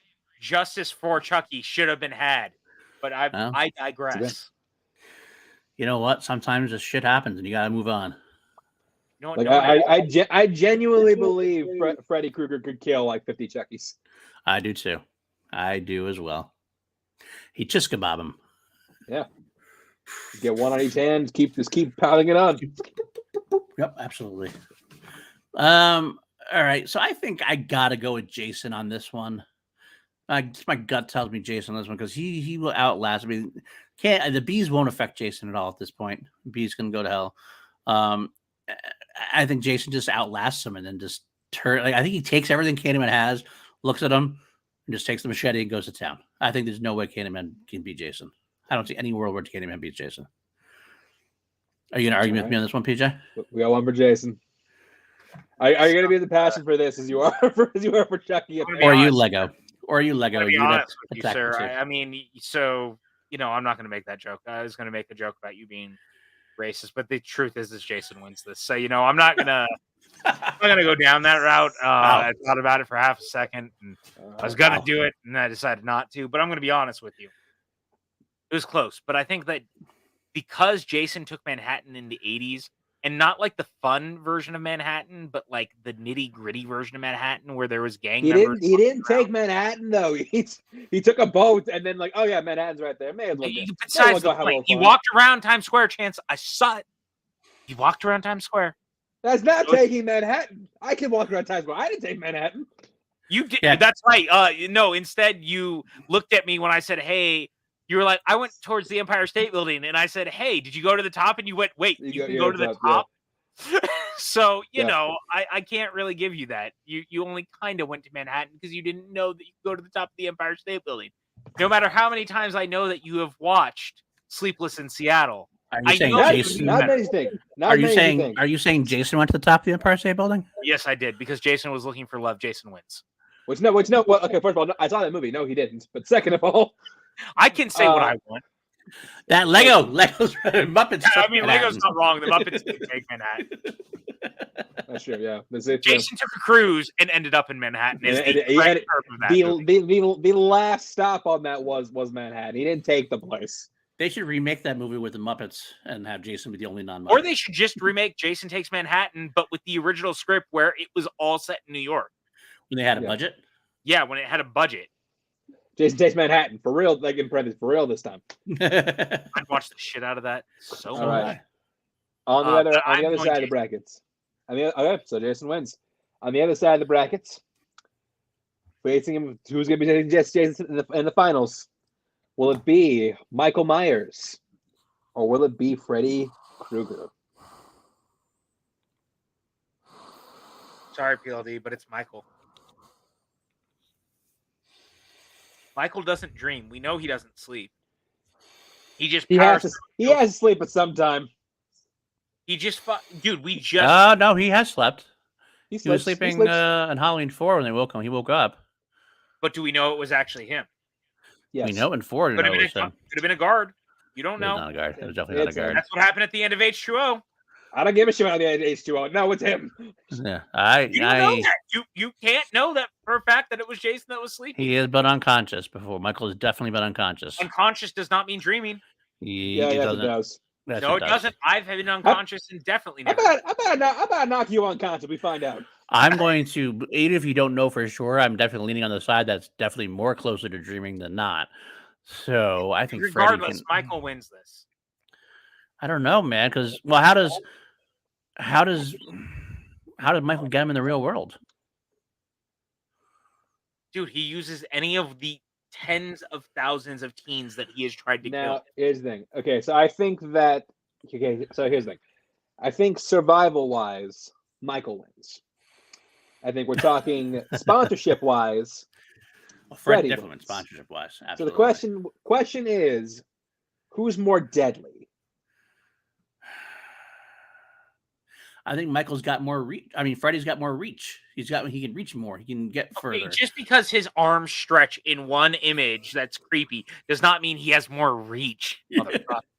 I mean, Michael's is set up to be. He is in his spot. He can barely. It depends also what Michael is. 70-year-old Michael now because he can't move nearly as fast as that shit. 70-year-old Michael can't move for shit. That's right. No. But 70-year-old Michael sure took out a fucking shit ton of fools. I mean, look, that's just more about the people who took out than him. Like, just fucking shoot already. Shit. Yes, fucking shoot already. And yet, every time he takes bullets, he just gets back up. Same with Freddy. Freddy's been burnt to death. He's been already killed. He's been killed already. Yeah, Fred's been set on fire. That's way worse than getting shot. Michael got his head cut off and he lost. Freddy got his head cut off and he was not Michael. Okay, Freddy got his head cut off and he winked at the camera. That's true. I mean, he did. You should feel bad inside. I don't know. I think I got to go Freddy. I love Michael Myers, but I got to go Freddy. You had to go Freddy. Oh, we know Mr. Nightmare over here had to go Freddy.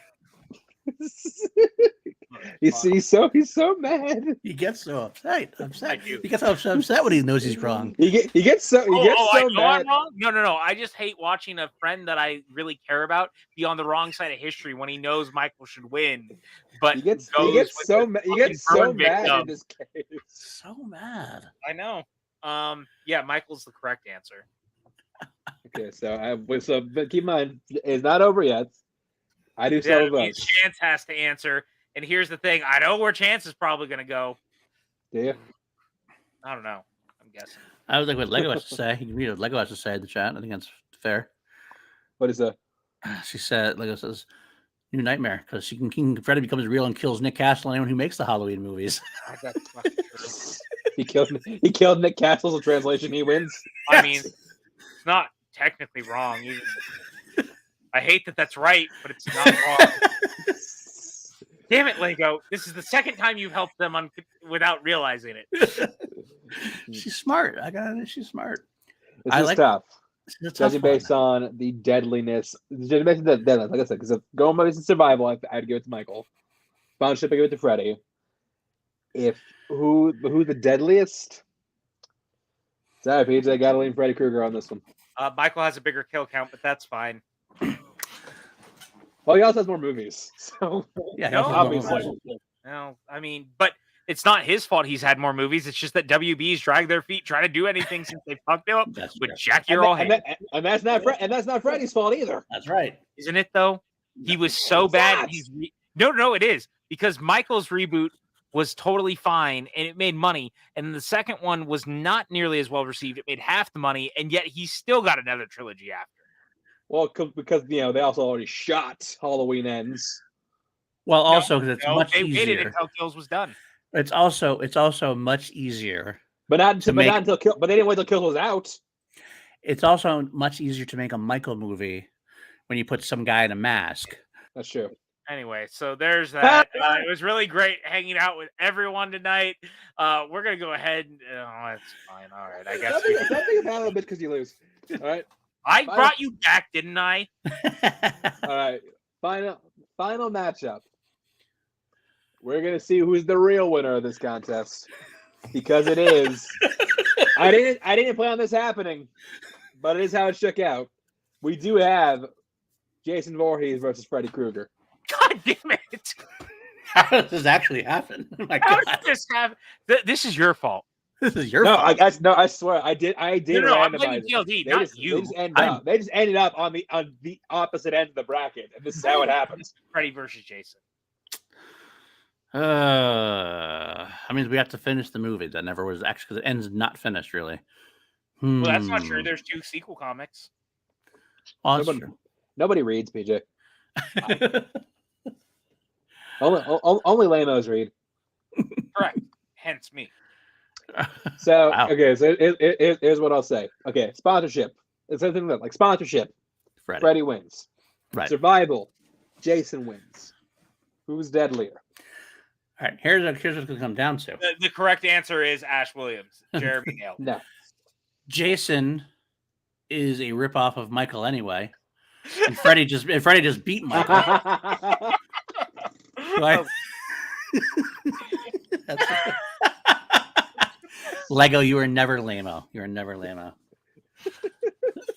Freddy beat Michael, and Jason's the cheap ripoff of Michael, so it's got to be Freddy.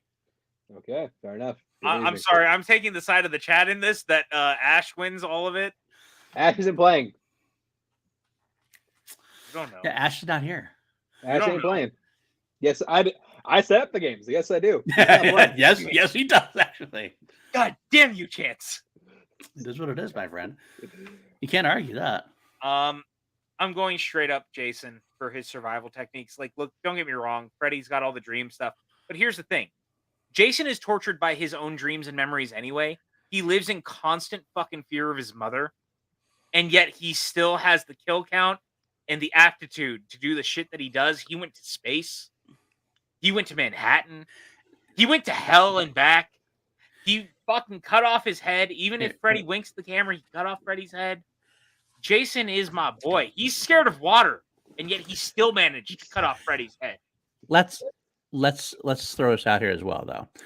In Freddy vs. Jason, if we're gonna bring up that movie, Freddy had Jason killed basically until those meddling kids got involved, and they brought him into real life. What is this, an episode of Jason, Fuck Yourself? exactly. Jason is stupid. Jason who would not be able to come up. Jason would not be able to come up with the idea of trying how to. You have no idea how to get Freddy into the real Jason world. can sell his boots. Jason can sell his machete. He can sell hockey masks. Used Hockey's really popular for at least 3 or 4 months of the year. Buy my. Plenty of How does he stuff. sell? How does he sell the mask? What does he do? Just go. He just puts it on. He put a video camera in his face. And he sells that fucking hockey mask like a champ. How did he do that? Does nothing. Anyway, do that. Jason can sell Jason- boots, machetes, hockey masks for help, like all of it. It's fine. Jason Freddy- has all the sponsors. Freddy Krueger went on talk shows himself by Jason left Crystal Lake and went to Elm Street. You know what that means? He needs a hotel. Hotels.com will sponsor that man.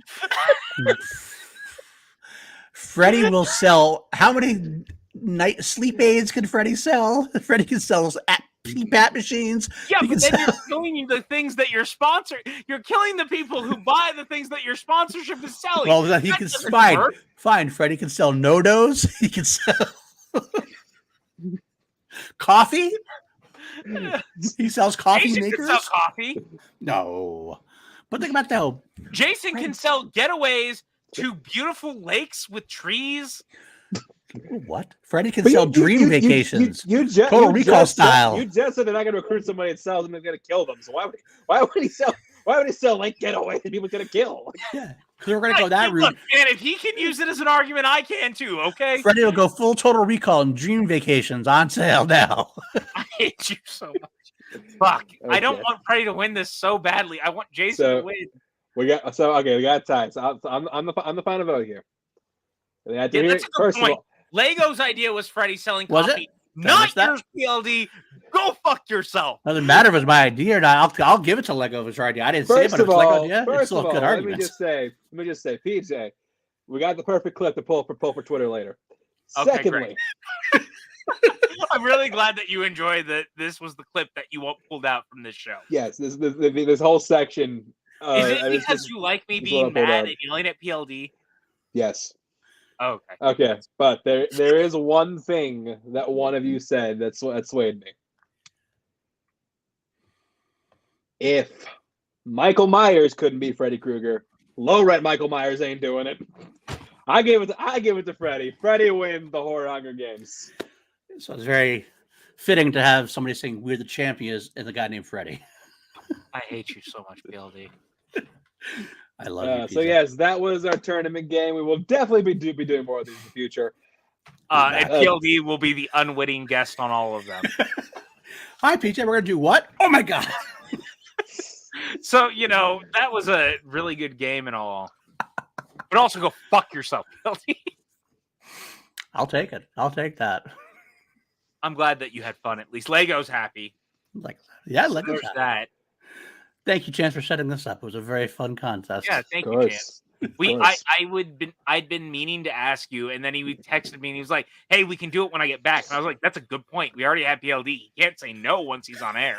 Sorry there. Best ambush I've ever had. It's nice. It's funny because he walked into the room to do it, and I was like, no. I muted my mic, and I was like, "Go to the other room. He has no idea that you're here and what's about to happen." So I sent him the link in private, and I like that you're in the black right now of your room too, because it made it that much better for the Horror Hunger Games of it all. It does. I like Yeah. that. Very true. Very I mean, true. look at it. Look at this room. Look at that.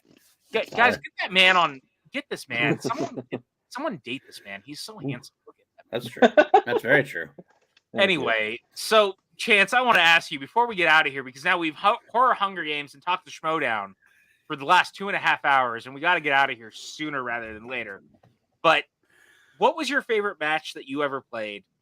And what was your favorite thing coming out of the Schmoedown? Now that this is all said and done, what's your favorite memory of all of this?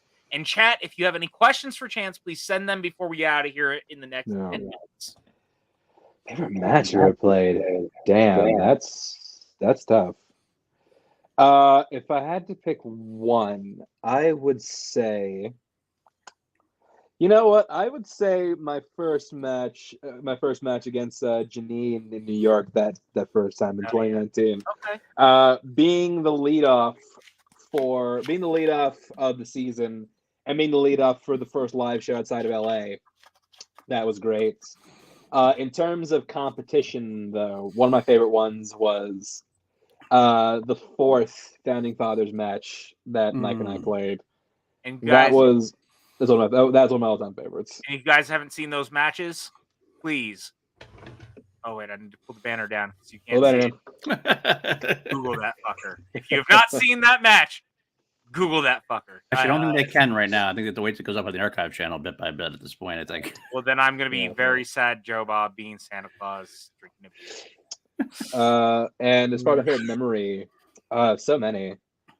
I mean, I could pick God knows how many nights we spent after recording. After recording, just hitting the bar. But one I'll pick is last year actually. It was my 24th birthday, and I got to play the match that weekend. So my Friday, I basically spent the day in New York, and it was amazing. We all went to the bar afterwards. I got super drunk, nearly got lost uptown. But not the first time that you've been so drunk that we've almost lost each other. It's fine. In there. What was the other time? I'm not going to remind you. We've just all been drunk. It's fine. But no, yeah, I mean, just getting to spend my birthday with like that many of my friends, it was really nice, and yeah, I mean, it makes me really miss the show in a lot of ways. I'll say this right now: my favorite birthday and favorite memory is kind of the same, thanks to Chance, because last year my birthday I was very nervous and scared. Or was it this year? I can't even remember. It was this year. It was this year, but Chance got everyone to send me a fucking 45-minute long video telling me how much they love me, and it really fucking mattered, and it was really sweet. And every once in a while I go back and watch it because it reminds me that this stuff actually mattered. Like at the end of the day, like we all fuck around and we have fun doing this stuff, but like we made real human connections and we really did shit. And Chance continues to remind me, and PLD continues to remind me that our friendships are ultimately the thing that mattered. Like Tim. Also, everyone I'm really friends with in real life at this point, for the most part, is because of the show. Yeah. And I think that that's lost sometimes on the people that weren't involved in the way that we were. And Chance and I fucking live together. Are you kidding me? Like, that's a real thing. Chance and I live together and make food and hang out and get drunk and do shit. And we're friends now forever because of the show. PLD, awesome. You're stuck with me for life.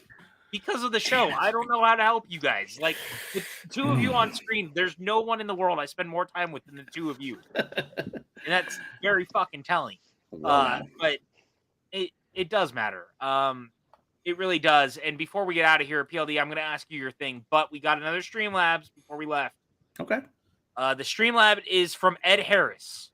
I'm not kidding. That is how it came through. Is it asking how much better was Top Gun Maverick without me in it? He was in it. No. How much better was the movie? How much better was the second movie that he wasn't in than the one he was in? No, it was the best part of the movie in the beginning. Absolutely not. Ed Harris, did you see him taking that the jet propulsion to the face and barely stepping back, and while the guardhouse gets blown off? Did you see that, man? That is a man's man. Right, you know who wouldn't have stepped back? Jamie Foxx. Jamie Foxx would have flown back. Call sign, PLD. What? The person wants to know what those characters' call sign. The Hammer. Wow. Is that right? Yeah, I don't know. I assume. Admiral Cade, the Hammer. I could use Violent Night, Santa drinking a beer, but we always support Joe Bob in The Last Drive-In here on the PJ Campbell Network. Anyone who doesn't know or has not watched The Last Drive-In on Shudder, please as I said earlier in the broadcast, go watch Shudder, number one. Watch The Last Drive-In with Joe Bob Briggs on Shudder. It's an all-timer. Poor Chance has been having to watch it more than almost any other human being other than myself and Tim Frank. But like, I never watched the full episode. I always like come in for like bits and pieces.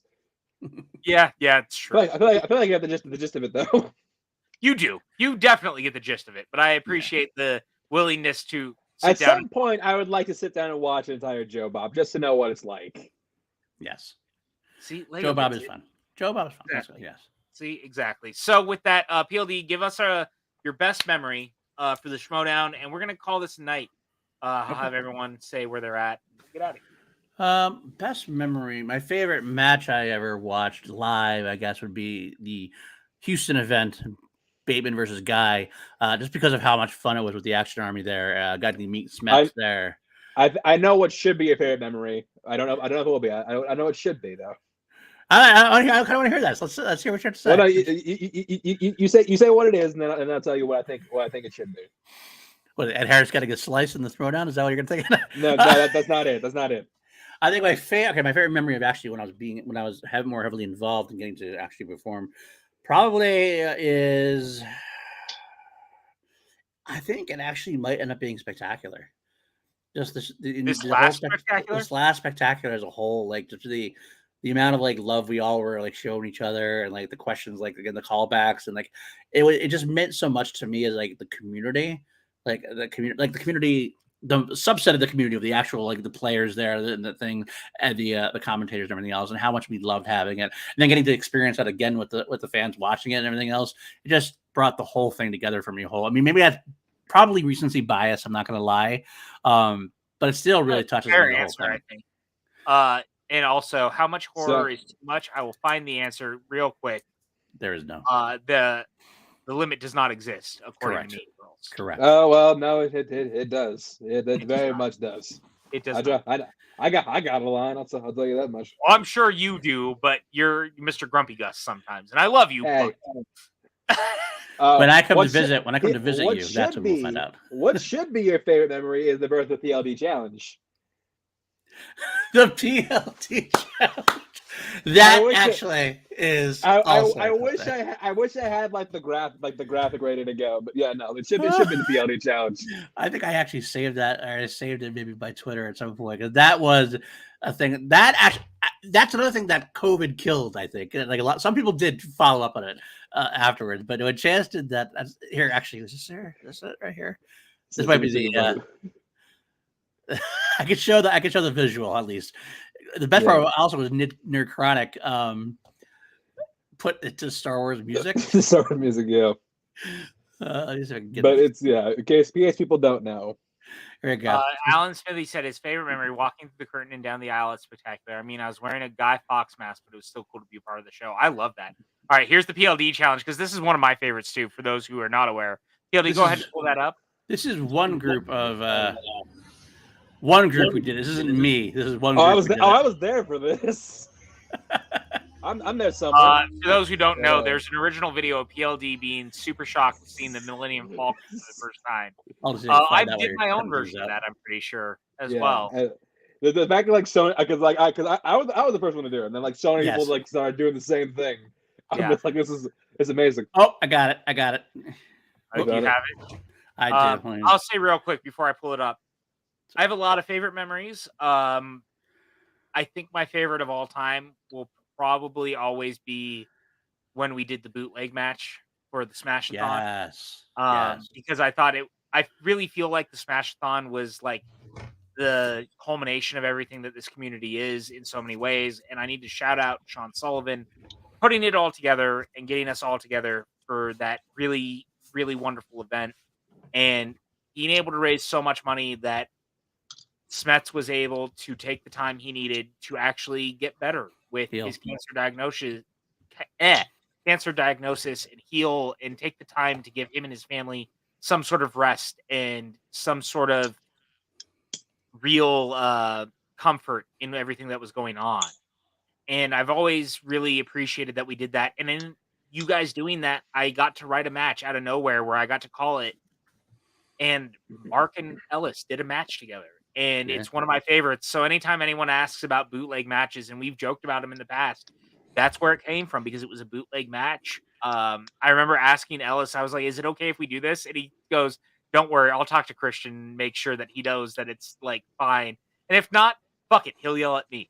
And I will always love that. And I'll thank Mark to the end of this day, and Roca for that, and Sean and Maxwell and everyone who was involved in that match to make it happen. It was really special. The movie guys who came in as the managers, it was really special. But here we go. This is the original PLD challenge, if you will. With music from Nerd Chronic, but that's it. This is where we get a copyright strike, probably. Probably. Well, we don't get pulled, we're fine. That's fine. Look at PLD's face there. It's just, everyone is so like, whatever, and then there's PLD. Look at that face. Look at him. Look at this guy. He's so just blown away by the look of the Millennium Falcon. It's the best thing I've ever seen in my life. It was the true love of a child right there. A childlike glee you could ever have. Look, as the person who rode Rise of Resistance for the first time and cried when it was over, I fucking get it, dude. Like, it's fine. There's no judgment here from anywhere. Lego said, wait, that's what WTS was referencing? Wow, I'll get the joke, but it was years later. I mean, that's not wrong. But with that, I'm going to go around the room, starting with Chance. Chance, number one, I'm really glad you were able to make it, buddy, because I can't do this show without you. Let's be real here. You stuck me with, it's not your fault. I just got stuck with mediocrity before you got here. I mean, not mediocrity, mediocrity. That's how bad you are, PLB. I guess so. My God. I mean, look, there's a reason our podcast is named that, number one. But, brother, where can everyone find you online? My Twitter is going to be ChanceWars_91. Check out my podcast, Enjoy Us by Chance. We're getting into our Scarefest. Going to be starting with The Lost Boys this year, which I have not seen in quite some time, so I'm excited to revisit that one. Let's watch it. Find me here on the PJ Campbell Show, and of course on Left Side Strong Side, where me and my co-host Mike Deacon come in every Tuesday to talk about all the action of the football season. We already got a good guest lined up for this coming Tuesday, and yeah, that's it. All right, and PLD? Yeah, I'm tapping out on football already. No, is this because you beat me and you're trying to retire from Me too. Me too. All right. Haven't you? I woke up, can I say real quick, I woke up to a text message from Jacob London asking me how much Chance had to drink this morning, and you were already at work. So the answer was, I have no answer. If I could have started drinking at work, I would have. I understand. It's a thing. It's definitely a thing. You can find me at Paul_Denuzio on Twitter. You can find me on PLD Projects on the YouTube channel, as well as PLD Project Network on Spotify, where you can find those great podcasts. I have 3 shows you can listen to. One with this guy over here, 2 mediocre white dudes on film. We are finally getting through the... Almost like why I made the joke about being stuck with mediocrity. I know, imagine that. We're almost at the Halloween franchise. Our Halloween Kills episode will go up on Thursday, and we might actually get up the Halloween Ends show that night, potentially, if everything goes as planned, or probably by the next morning, as it may be. If you're night out. Does it come out this week? It does. On the 13th. Halloween ends on Thursday. Evil ends on Thursday, pretty much. And real quick, you also do Crown Jewels, a journey through Queen, all Queen songs, solo songs. All right, like that. And that's enough out of that gentleman with his Queen nonsense. And I was told that he has to have. And finally, class action. That's it. I do myself, Richard Eric Jarvie, and Matty Gunner, and sometimes this guy over here. We take 2 things and put up against each other in battle against the death, and kind of like we just did. Categories. Kind of what we just did, in a similar way. But it's usually just 2 items. Two items, and we do it for a lot longer. 2 items for an hour. So there you go. This week, I think we're doing World War Z versus I Am Legend. So I mean, one of those is same. One of those is the clear one. One of those winner. has zombies, and one of those has vampires. What are we doing? It all depends on the category, my friend. Not really vampires. They're kind in of the zombies. book, they're vampires. In the book, but not in the movie. Yeah. All right. You guys can find me on Twitter and Instagram at PJ_Campbell. You can find me over at the PLD Projects, like he was saying, that guy right there, that guy. I hate the cameras sometimes. That guy. All right. We do 2 mediocre white dudes on film. We just recorded our episode on Halloween Kills, which you guys will hear on Thursday, and then we'll be talking Halloween Ends either Thursday night or by Friday morning, depending on when you're listening. I'm very excited to talk about it. We haven't decided what the next cycle of films is going to be, but you guys will know by Thursday. So I look forward to that. You can find me here hanging out with the less mediocre brown dude, talking all sorts of things here over at Can that be like our new show, like a white guy and like a less mediocre brown dude? I still think he's mediocre. He's still mediocre. That was your 100% pitch at one time. It was that or Black and Tan. I remember that. Black and Tan was another one. And PJ, do we have the graphic for the next episode already? No, I forgot to make it because this was a very last minute. Yeah, I think I didn't think so. But should we say what we're going to go over on the next one? Say it. I'm going to let you. Yeah. So on the next episode of the PJ Campbell Show, we will be going over our top 12 horror sequels of all time. PLD, if you want to be involved, we'd love to have you. Yeah, depending on when it is, I'll jump in on that. Wednesday, what time? We can figure it out. It's TBD. Okay. Yeah, okay. We'll figure it out. We'll figure it out off air. But I'm very excited. It's going to be super fun. William, oh, dude. Sorry. Bad joke, but it was a joke because Chance has made the joke in the past about us being that. And, of course, you guys can find us just hanging out here, having fun, doing the thing. And I would say it as always, but I can't anymore. Find us at the Movie Trivia Schmoedown. Hey, 2 of us write the questions. Be nice to the writers. We're only human. 1 of us plays. Be nice to him. He's also only human. I know that some people don't always believe that, but it's true. Until next time, guys, it was super fun. Thank you guys for hanging out for number 1, the Horror Hunger Games, and, of course, the last call with the Schmoedown Writers Room. We love all of you. We'll see you on the next one. Bye, guys. Bye.